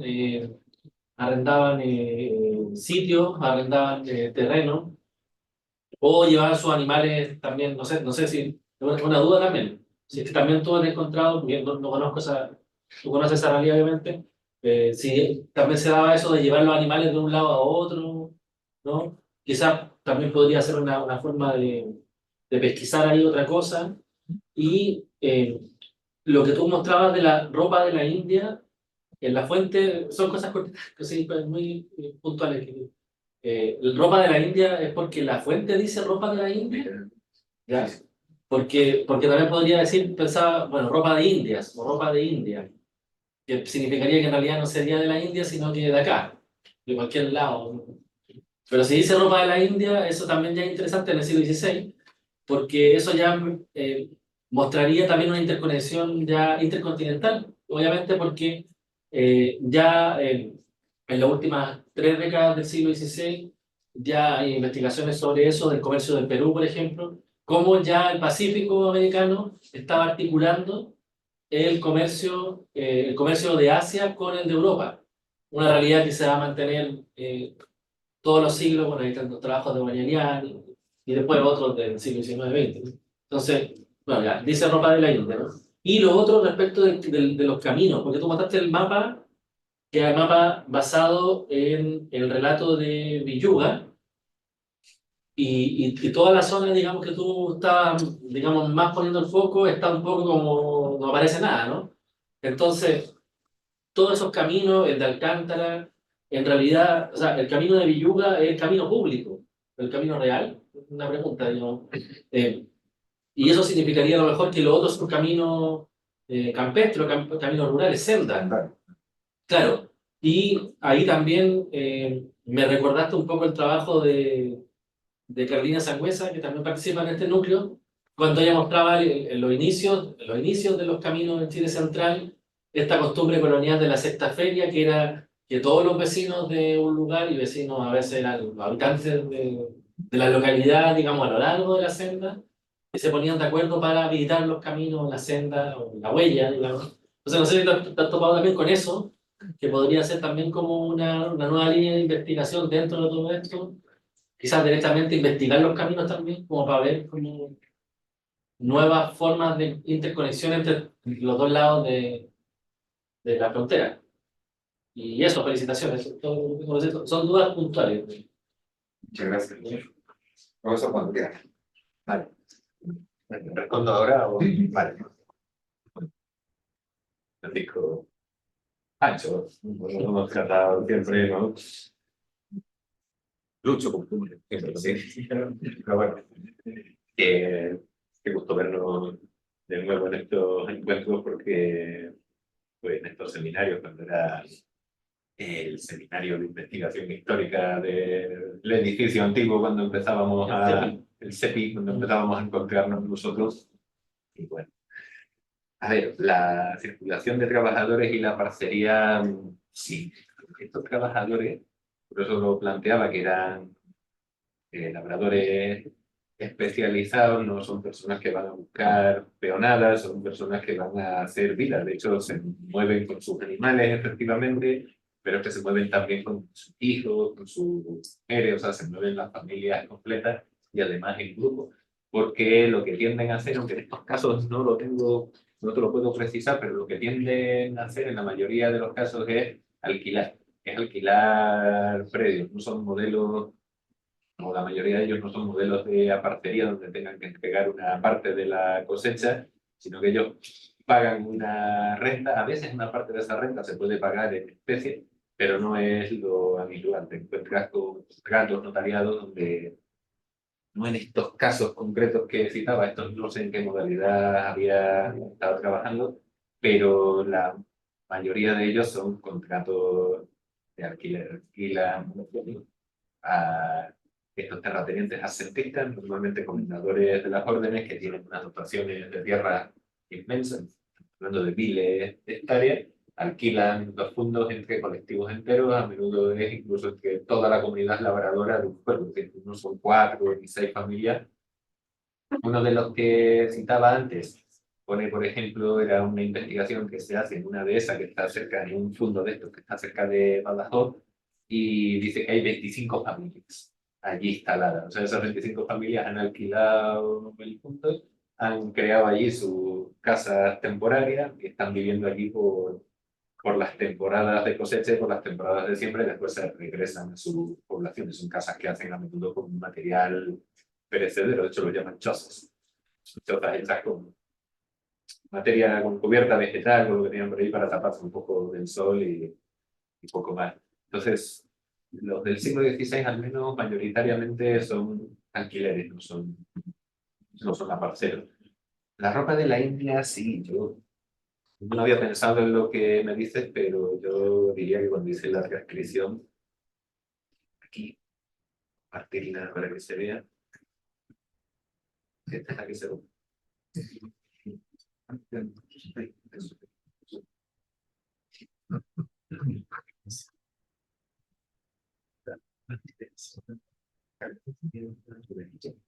Vale. Entonces sí, la tenemos acá y era la transcripción que yo le he dado. Puedo revisar el documento, pero la transcripción que le di en su momento era ropa de la India, sí. No era ropa de India. Yo diría que lo puedo Oye, pero a revisar. propósito de lo que tú mencionabas también, No está saliendo, entonces perdón. sigamos el orden. No, pero el tema de la notaría, interesa. la notaría. Vale, sí, No hay notaría, digo. los contratos sí son contratos notariados normalmente ante escribano, o sea, hacen el contrato ante un escribano público y ahí te fijan las condiciones. Hay veces que Te preguntaba porque justamente por el tema de si en esa zona había registro notarial, como otra fuente también posible para eso que no- está una al lado español, otra al lado portugués y ahí ver, sí, y como pensando como trabaja, digamos, un historiador colonial. a todos nos gustaría ese registro notarial, pero No hay. o sea, hay algunos, las primeras series empiezan para la zona, pero Cáceres, que está a 100 kilómetros de la zona que estamos trabajando, tiene registros notariales desde 1514, y Plasencia, que está también como a 120 kilómetros o así, tiene registros notariales desde 1530, estoy citando de memoria, pero las poblaciones de la frontera, Alcántara y Valencia de Alcántara, no tienen nada desde el siglo XVII. Sí, yo también pensé lo mismo el día que iba ilusionado a buscar registros notariales por las metodologías que hemos visto, ¿no? De cómo se utiliza un protocolo notarial hasta que no hay protocolos notariales. La tiranía de las fuentes. Y finalmente, esto de que has planteado de los caminos de Villuga, yo creo que sí, que Villuga cita los caminos principales, pero es que en algunos de los que aquí aparecen, es que se dice, por ejemplo, cuando la venta de Navas del Margoño es el lugar que se llama Ventas del Margoño, hay documentos que te dicen, ¿no?, que estamos al lado del camino real. Y otra vez te dice el camino real que viene de Valencia. Entonces, ahí tiene que haber un camino grande, también no sé de qué calidad, esa es la duda, pero desde luego Villuga a mí no me parece lo más fiable, no porque se haya olvidado de esa zona, que vale, no es la principal, pero es que se ha olvidado el camino. Y el camino de Badajoz, eso sí que ese no es opinable. Ese camino funcionaba porque de hecho en Badajoz, bueno, algo de eso sabe Ismael, está precisamente una de las aduanas grandes, una de las que da, de la que más documentación nos ha dado, tanto que se puede hacer hoy una investigación de grado sobre ella y pasa. Muchas personas de Villuga no lo ponen. Entonces, no sé qué le pasó a Villuga.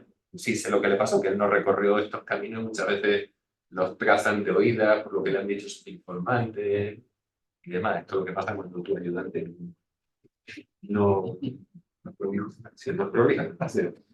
Bueno, bien, eso. A una segunda opinión, Patricio.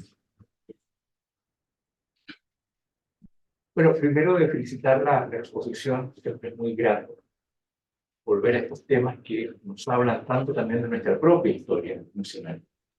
Estudiando el medioevo español podemos entender también nuestra colonia y eso nos da luces. La exposición gira en torno a un qué y a un cómo. A un qué por investigar y al cómo investigar aquello en el recuento de fuentes. Me permitiría agregar otra capa, que no la encontré y estaba ausente, que es la siguiente, y que yo creo que puede ser de utilidad. Es la siguiente, la capa genealógica, y voy a fundamental.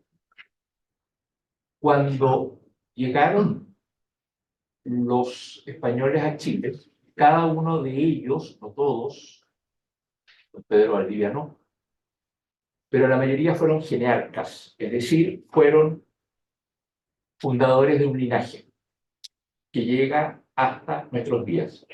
Si nosotros nos remontamos por nuestros linajes españoles, llegamos a cada uno de los genearcas, es decir, a cada uno de los troncos que nos ligan con familias españolas. La genealogía como una disciplina auxiliar de la historia tiene una musculatura en términos de análisis y hemos logrado, y hay estudios como Familias Fundadoras de Chile, en 3 tomos de varios autores, que logramos de todas las personas que estamos vivos hoy día, llegar a esos genearcas hispanos. Más los trabajos del Instituto Chileno de Investigaciones Genealógicas, hemos unido la llegada de esos fundadores de linajes con los catálogos de pasajeros, que son los que nos dan cuenta de todos los españoles que llegaron a América. Y después, con estudios genealógicos españoles, hemos ido armando sus historias familiares, tanto para el caso extremeño, Pastuera, Valdivia, en Almagro, y hemos ido sabiendo de sus hermanos, primos, hijos, sobrinos. Sabemos que el Concilio Vaticano, el Concilio de Trento de 16, tenía la obligación de la inscripción de nacimientos, matrimonios, de funciones, pero anterior a Trento, y gracias a los genealogistas españoles, hemos ido armando estas pequeñas historias de pueblo en pueblo. Entonces sabemos que estaban, dónde estaban, si estaban a un lado de la hoy día frontera, porque en un momento esa frontera se disputó, y ha sido tan útil para estudios de un sinfín de objetivos que ya estamos en la posibilidad de sostener este tipo de investigaciones, identificando a las personas. Si a esas menciones las tratamos de hacer coincidir con los estudios que ya tenemos de genealogía, podemos sumar una capa más. Y eso se lo ofrezco y lo podemos conversar después. Pero como estaba ausente, la menciono. Perfecto, Patricio, muchas gracias. Profesor. Sí, desde luego la metodología que propone primordial para este tipo de trabajo. Acá no, la verdad que por la inversión de las fuentes con las que nos hemos estado manejando no se pudo hacer, pero sí es algo que yo hago habitualmente cuando hemos hecho todo tipo de investigaciones que involucran aquí no hemos citado prácticamente a las autoridades señoriales por acortar, ¿no? Pero por ahí apareció el maestre Gómez de Solís, por ahí apareció el maestre ya Monroy. En estos casos sí hemos aplicado este método, sobre todo para ver la reproducción familiar, es decir, cómo las familias se mezclan con las instituciones, se acaban confundiendo con ellas y la mayoría de las veces acaban los fundadores, que no son cargos hereditarios, en el caso de las encomiendas de allá, acaban convirtiéndolas en algo hereditario y cuando tienen hijas, que las hijas no pueden estar al frente de una encomienda, pero también buscan casarlas con alguien y a ese alguien dotarlo también de alguna renta. Entonces ahí sí que funciona muy bien este método. De hecho, yo debo confesar que sido uno de los grandes apoyos para investigaciones de hace unos años que estuve llevando adelante sobre el maestrazgo de Alcántara y sobre los poderes que se habían consolidado en él para, sobre todo, ver la red de influencias que trazan y que les desarticula el Estado moderno, ¿no? Porque es uno de los temas que trabajamos habitualmente, es decir, cómo cambia todo esto cuando llega el Estado moderno. Y ahí, el método genealógico, las prosopografías también, son la base de ese desarticulado. Así que sí, le agradezco el comentario porque aquí también, si están todos esos datos que me está contando, seguramente se puede aplicar. Y una última acotación, porque normalmente, mientras más se va ascendiendo socialmente,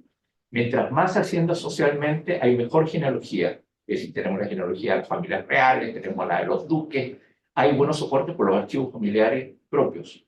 Pero normalmente se consideraba que el tema genealógico en otras clases menos dirigentes era casi inexistente. Y los estudios de genealogía nos muestran que el soporte genealógico sirve para todas las capas de la sociedad. Muy bien, muchas gracias. Bueno, estamos entrando en materia, ¿no? Discusión, metodología de fuentes, posibilidades de algunos métodos específicos complementarios. Yo quiero tomarme la palabra para hacer también, ir en esa dirección, porque veo que estamos yendo en esa dirección y es la más sabrosa, ¿no? Que uno está ya picado. Y quisiera comentar dos cositas que creo que también podrían, quizás colaborar, quizás no, ahí tendrá que ver Luis y su equipo, pero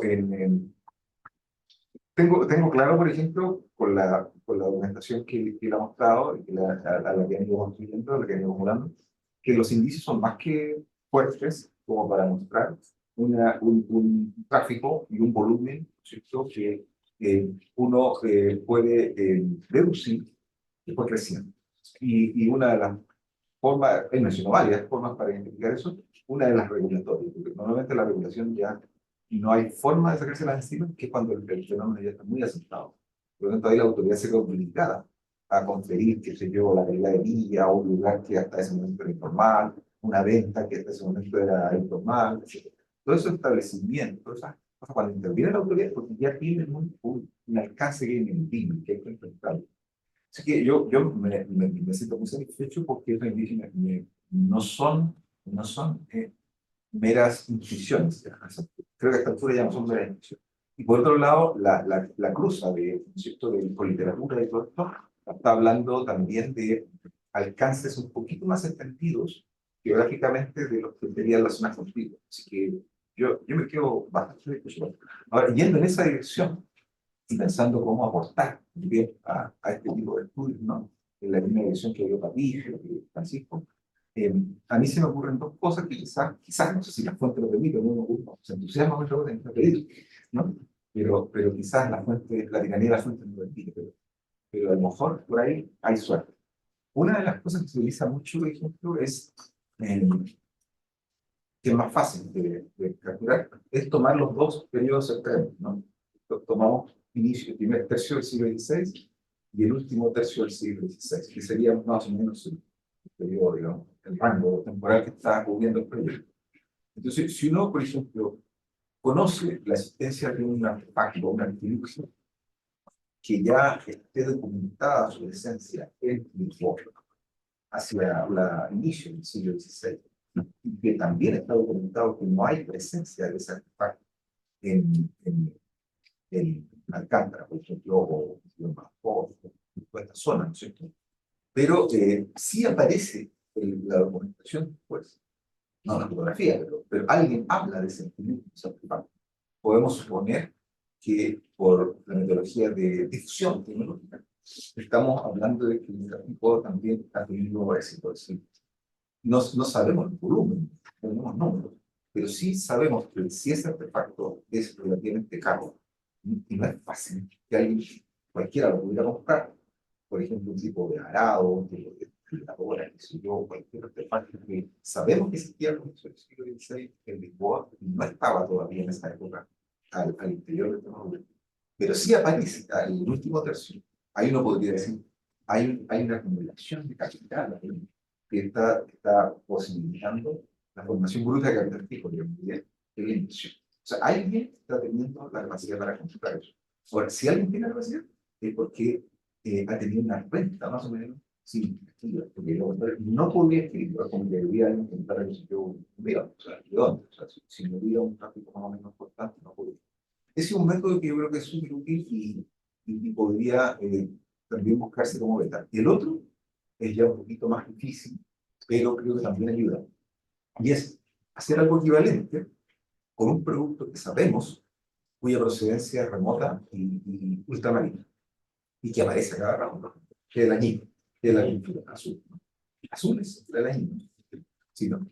Bueno, entonces si sabemos, aparece, se fijaron en toda la construcción, aparece a cada rato, y uno de los productos más funcionales. Entonces, si sabemos que ese producto no es de Portugal, es importado de ultramar, ¿ya? Y tenemos por ahí alguna referencia de precio del añil a inicio del siglo XVI en Lisboa, y tenemos una referencia de precio del añil en Madrid, para ese mismo periodo, sabemos que hay una brecha mucho más cara en Toledo. Lo que debiera pasar cuando un tráfico se intensifica es lo que se llama ecualización de precios, es decir, la brecha en esos precios debiera disminuir. Entonces, si el tráfico de ahí fue aumentando a lo largo del tiempo, no es necesario que se transforme en un negocio multimillonario, pero basta con que, por ejemplo, la brecha de precios haya estado en un tercio.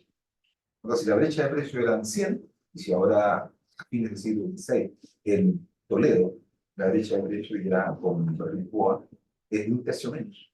Eso significa que el tráfico probablemente está teniendo efecto. Ahora, lo que podría pasar, hay que aislar el efecto de otras fuentes de producción.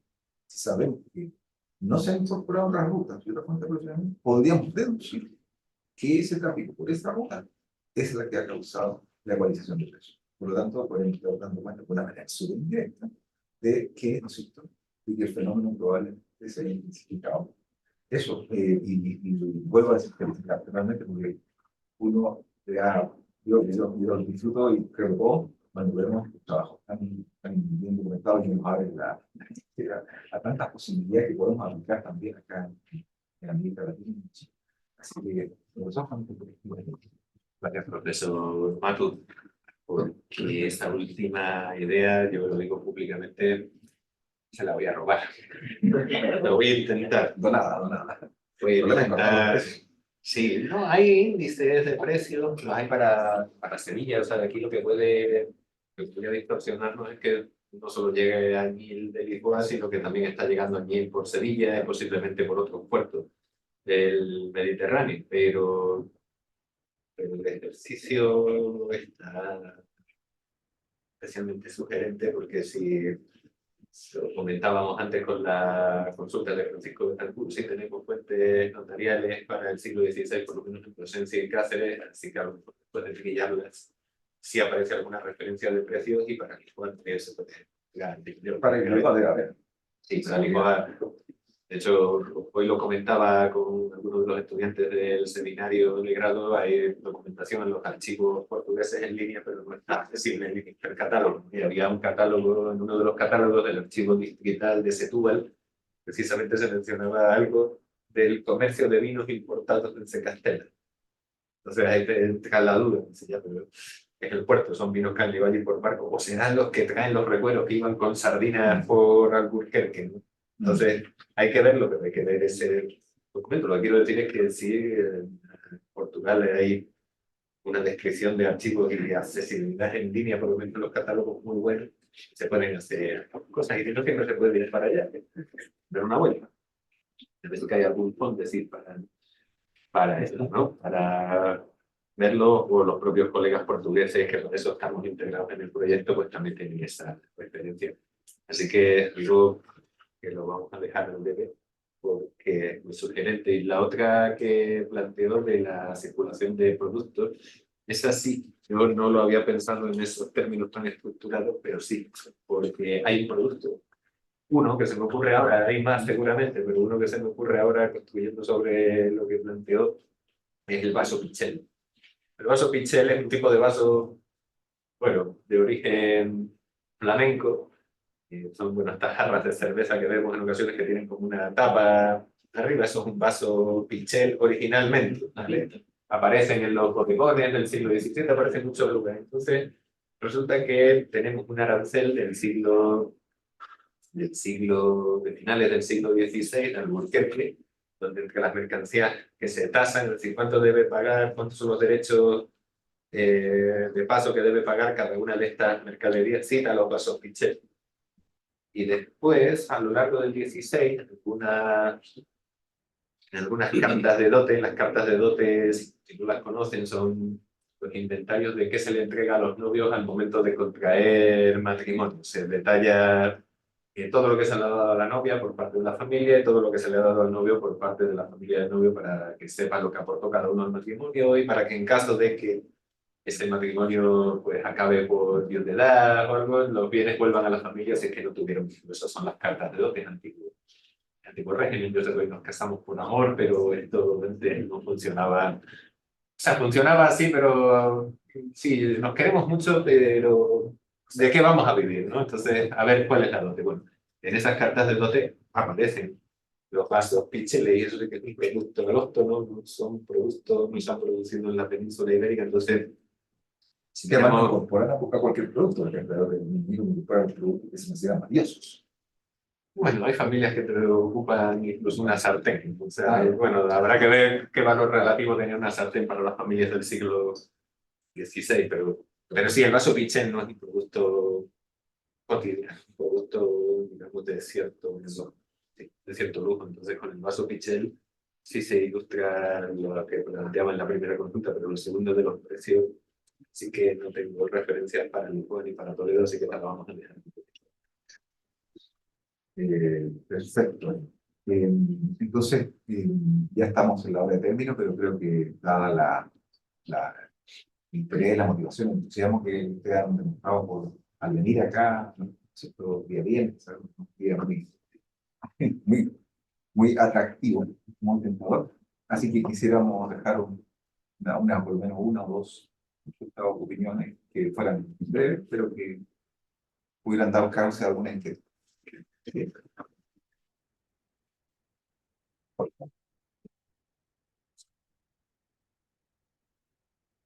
Muy buena presentación, profe. Igual que como eran las clases cuando las teníamos con usted. Muy, No me lo decís por entonces. Se ve que el tiempo hace. yo siempre lo honoro a usted. El tiempo, la memoria selectiva, tiende a recrear un pasado idílico. De hecho, una anécdota del comentario, recordé algunas fuentes que usted me pasó para la tesis, la de Alonso Monroy, por ejemplo. Así que este tema yo sé que usted lo ha venido trabajando desde hace tiempo y cada día le agrego una capa más. Una capa más. Sí, yo estaba pensando porque por temas personales he tenido que visitar el debate clásico del feudalismo al capitalismo.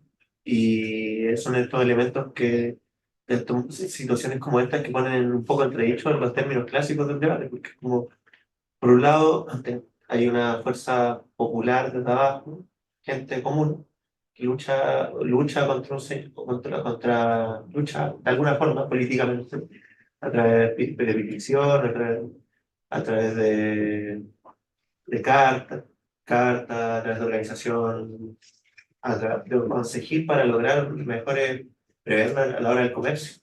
Al mismo tiempo están por el lado la defensa de un sistema de bienes comunitarios a través de las mismas instrumentos legales, a través de las mismas concesiones de privilegio, a través de la ordenanza.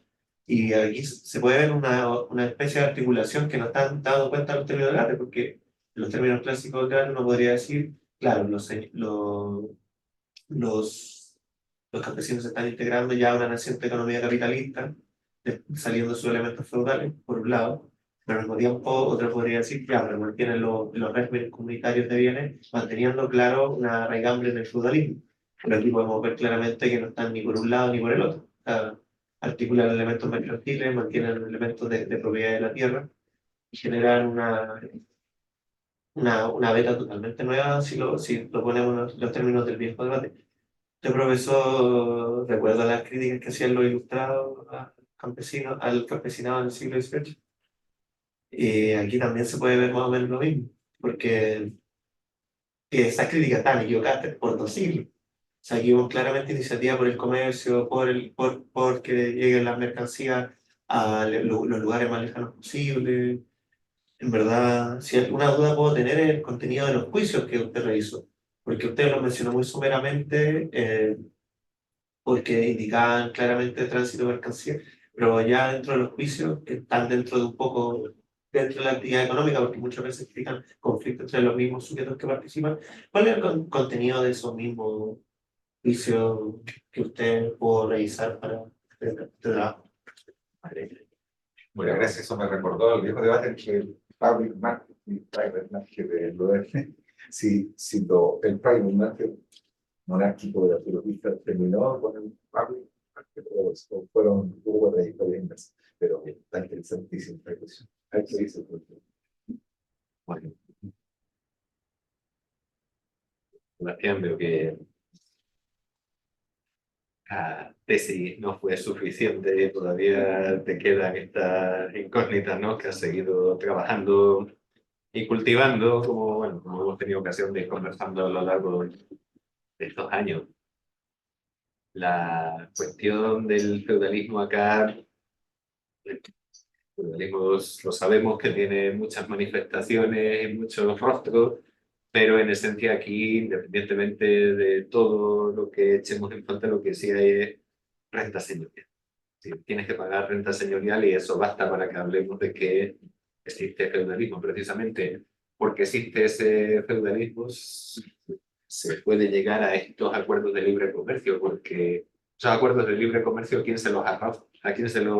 Se los arranca a un señor feudal en en momentos de contexto en los que necesita aumentar la base social o en los que necesita, vamos, en esencia, reclutar personas para las milicias y la gente no va porque sí, es decir, le van a pedir compensación. Entonces, esto lo trabajamos hace unos años también y se veía como las concesiones señoriales aumentan en los momentos de conflictividad, de conflictividad no entre la orden y sus vasallos, sino en aquellos conflictos militares en los que tiene que participar la orden, y la orden no son los 4 freires, son ellos y todas las milicias de los consejos que también se movilizan. Entonces, cuando hay que movilizarlos a ellos, en el momento en que los consejos también van a aprovechar para arrancarles concesiones. Entonces, eso es una manifestación del feudalismo, precisamente. Hay rentas y esas rentas, lo que le van a pedir los vasallos es deja de cobrarlas o cobra un poquito menos o directamente entregan. Y al señor que necesita apoyo en ocasiones las va a ceder, en otras después va a intentar recuperarlas. Hace 2 años hicimos también un trabajo muy interesante de Gustavo Villalobos, que trabajaba precisamente sobre las nuevas imposiciones. Es decir, cuando los señores a finales del siglo XV, con las cosas en calma, empiezan a pedir recuperar algunos de los derechos y de repente los pueblos le dicen, no sé nada de esos derechos, ¿dónde están esos derechos? Y entonces van a sacar incluso documentos que por eso los conocemos, privilegios y demás, pero ya la Chancillería, es decir, las Cortes Supremas, y ahí entra el debate Brenner, va a decir, ustedes ya no tienen derecho a seguir cobrando esos impuestos o sustituyanlos por algo distinto. Entonces, bueno, el modelo está ahí, pero el modelo precisamente se va rompiendo porque, bueno, por muchas explicaciones, una de ellas es la fuerza de los mercados, otra de ellas, que es la que siempre hemos trabajado en este grupo, de la relación social. Para vender, bueno, de acuerdo, pero hay grupos que están presionando a los señores para lograr esto.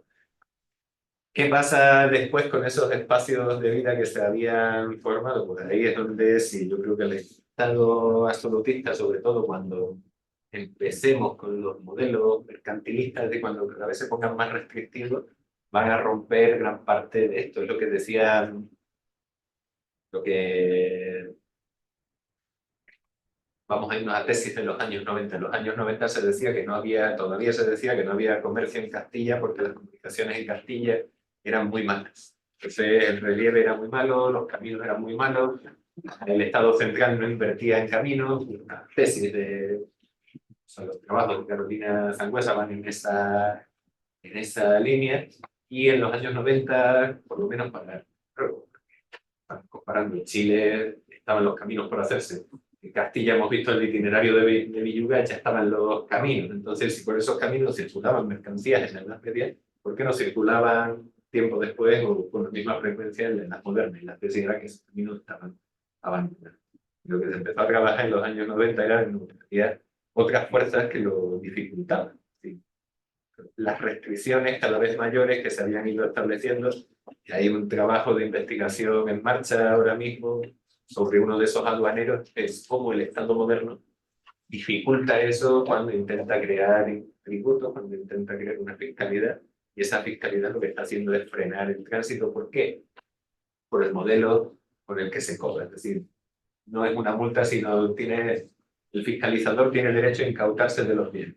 Entonces empieza a aparecer todo tipo de demandas por tráfico de mercancías. Entonces cualquier cosa se empieza a considerar tráfico ilegal o tráfico mercado negro. ¿Y qué ocurre? Bueno, que eso está generando muchos problemas, pero el principal de todos y el mayor disuasor que hay en cualquier economía es la inestabilidad, la inseguridad jurídica. No voy a ir, no sé a qué, ya por cualquier cosita el fiscalizador de la aduana se incaute de mi carga y se incaute de mis animales. Entonces sí, yo ahí sí veo, por lo menos lo que estoy viendo la documentación, de a poquito me está convenciendo de que el estado absoluto complicó bastante las cosas. Bueno, precioso este debate. Yo voy a dar una última palabra y después a Pato para que vaya cerrando. Pero antes quisiera también decir que el mecanismo fundamental por el cual las monarquías y los estados modernos alteraron todo esto no solamente fue concentrando en el aparato impositivo, arrebatándoselo a los señores o a las órdenes, lo que sea, sino que además fue estableciendo nuevas carreteras, digamos, y nuevas formas de integrar territorial. Entonces, si tú metes un nuevo camino real, por ejemplo, entre medio de estos caminos que antes habían sido bien usados, obviamente alteran todos los precios relativos y los factores cambian. Entonces, la estructura de costo cambia. Entonces, si alguien, por ejemplo, acostumbraba a ir mucho por el Tastra, llevando vino, por ejemplo, ahora le va a pedir un camino real que el que la cuenta que yo de Villuba. Claro, entonces, puede pasar que al cabo de un siglo y medio, esos caminos hayan quedado prácticamente abandonados. Bueno, pero dejamos una última, si quieren una última consulta, comentario, que quieran hacer el partido, algunos de ustedes, ¿no? Ustedes me dicen, y si no, ya pasamos a cerrar con el servicio. Pues. Quería hacer otro alcance a partir del comentario que se ha hecho con los caminos. El camino tiene que ir de un lugar a otro. Y años atrás nos encontramos con la sorpresa que no había un catastro de fundaciones españolas en América. Era algo impresionante. Y finalmente, una tesis de Rafael Malave de la Universidad de La Coruña logró hacer el catastro de las fundaciones españolas en América. La tesis se llama Las Plazas Mayores, y eso nos permite tener hoy día el registro de todas las fundaciones españolas en América entre 1492 y 1898, que es algo impresionante. A raíz de eso, hice la consulta, bueno, ¿existe el catastro de fundaciones en la península que no sea solamente diacrónico, que no solamente sea sincrónico, sino que sea diacrónico? Y nos dimos la sorpresa que no. Entonces, hay que, como usted lo ha rehecho para una parte, entender la geografía de ese momento, entender el catastro de fundaciones en la península, tanto para Portugal como para España. Y eso es una tarea que uno piensa que por obvia va a estar y no necesariamente está. Entonces, ese es un tema muy importante de entender cuáles fueron las poblaciones a lo largo del tiempo, es decir, ir viendo zona a zona. Eso es un tema. Y lo otro tiene que ver que cuando se vio el tema de los procesos, también está el tema de los testamentos, que es una fuente importantísima, porque además de que la persona religiosamente dice yo he sido casado, he tenido dos hijos, etc., en una parte viene el repertorio de lo que la persona ha hecho en función de lo que son los inventarios, y también es de gran utilidad. Magnífico, Pato, gracias por la presentación. Profesor, ¿tienes que responder, por favor? Vale, sí, que aquí hay una cuestión sobre lo del catálogo de fundaciones que debo decir, soy uno de los responsables de que no exista, no, para la zona en la que estamos, porque precisamente la duda que te plantea, profesor, se planteó también en el proyecto. Entonces algo que se quería hacer en este proyecto era precisamente ese catálogo para el área que habíamos estado trabajando. Sí, cuáles son los datos fundamentales, por lo menos de las villas, porque claro, hay aldeas, acabamos en el mapa que aparecen, desaparecen todas las páginas despoblados, pero por lo menos las que sí se han mantenido hasta nuestros días, pues para cualquier persona, es decir, no solamente para quienes lo hacen profesionalmente, sino para quienes interesan, porque esto había en algún momento también que esos datos estén a disposición. Entonces el proyecto se planteó hacerlo y están faltando algunas villas de este lado y adivinen a quién se las encomienda, ¿verdad? Bueno, pero eso es lo que pasa. No sé si los colegas de Portugal nos estarán viendo porque los invitamos, pero ya se lo he dicho alguna vez, eso es lo que pasa por olvidarse de que tenemos las estaciones invertidas y de que ellos cuando están trabajando en enero y febrero, nosotros estamos cerrando el año y tomándonos unas pequeñas vacaciones que también debemos descansar en algún minuto. Entonces esos meses que hay ahí de retraso pues, se deben, digamos, el ciclo de las estaciones entre uno y otro hemisferio. Y la cuestión de los testamentos, sí, pasa, volvemos a lo mismo, como no tenemos registros notariales, encontrar sus testamentos es algo poco habitual. Lamentablemente nos gustaría encontrar muchos más de los que hemos hallado, pero no siempre es posible. Entonces, volvemos a lo mismo. De ahí viene que nos hayamos especializado en este grupo en trabajar con fuentes procesales, porque son las que nos permiten paliar muchos de sus problemas. En las fuentes procesales te pueden encontrar testamentos, te pueden encontrar escrituras de dote, no pueden encontrar cédulas de aduana y de todo un poco al interior de la procesal. Eso es, por lo que nos han usado testamentos para este caso, para este caso. Muy bien, muchas gracias. Entonces vamos a ir cerrando y antes de terminar quisiera recordar a todos los que están acá, agradecer su presencia y también recordar lo importante que es retomar nuestra historia colonial. Sin duda, adquiere otra estatura y otro nivel de problematización, se enriquece de una manera extraordinaria cuando se ve al espejo de lo que estamos viviendo en la Venezuela en estos años que van de la Baja Media, ¿no es cierto?, al tránsito, al periodo moderno. En algún momento aquí se planteó hace muchos años, muy equivocadamente, no voy a decir quién es, que este departamento debería dedicarse solo a la historia de Chile porque no importaba la historia del resto de América, no importaba el resto de Europa, porque eran todos colonialistas, imperialistas, no importaba África ni Asia, todos tenían que dedicarnos solo a la historia de Chile porque era la historia militante, la historia combatiente. Miren lo que habría ocurrido si hubiera sido eso.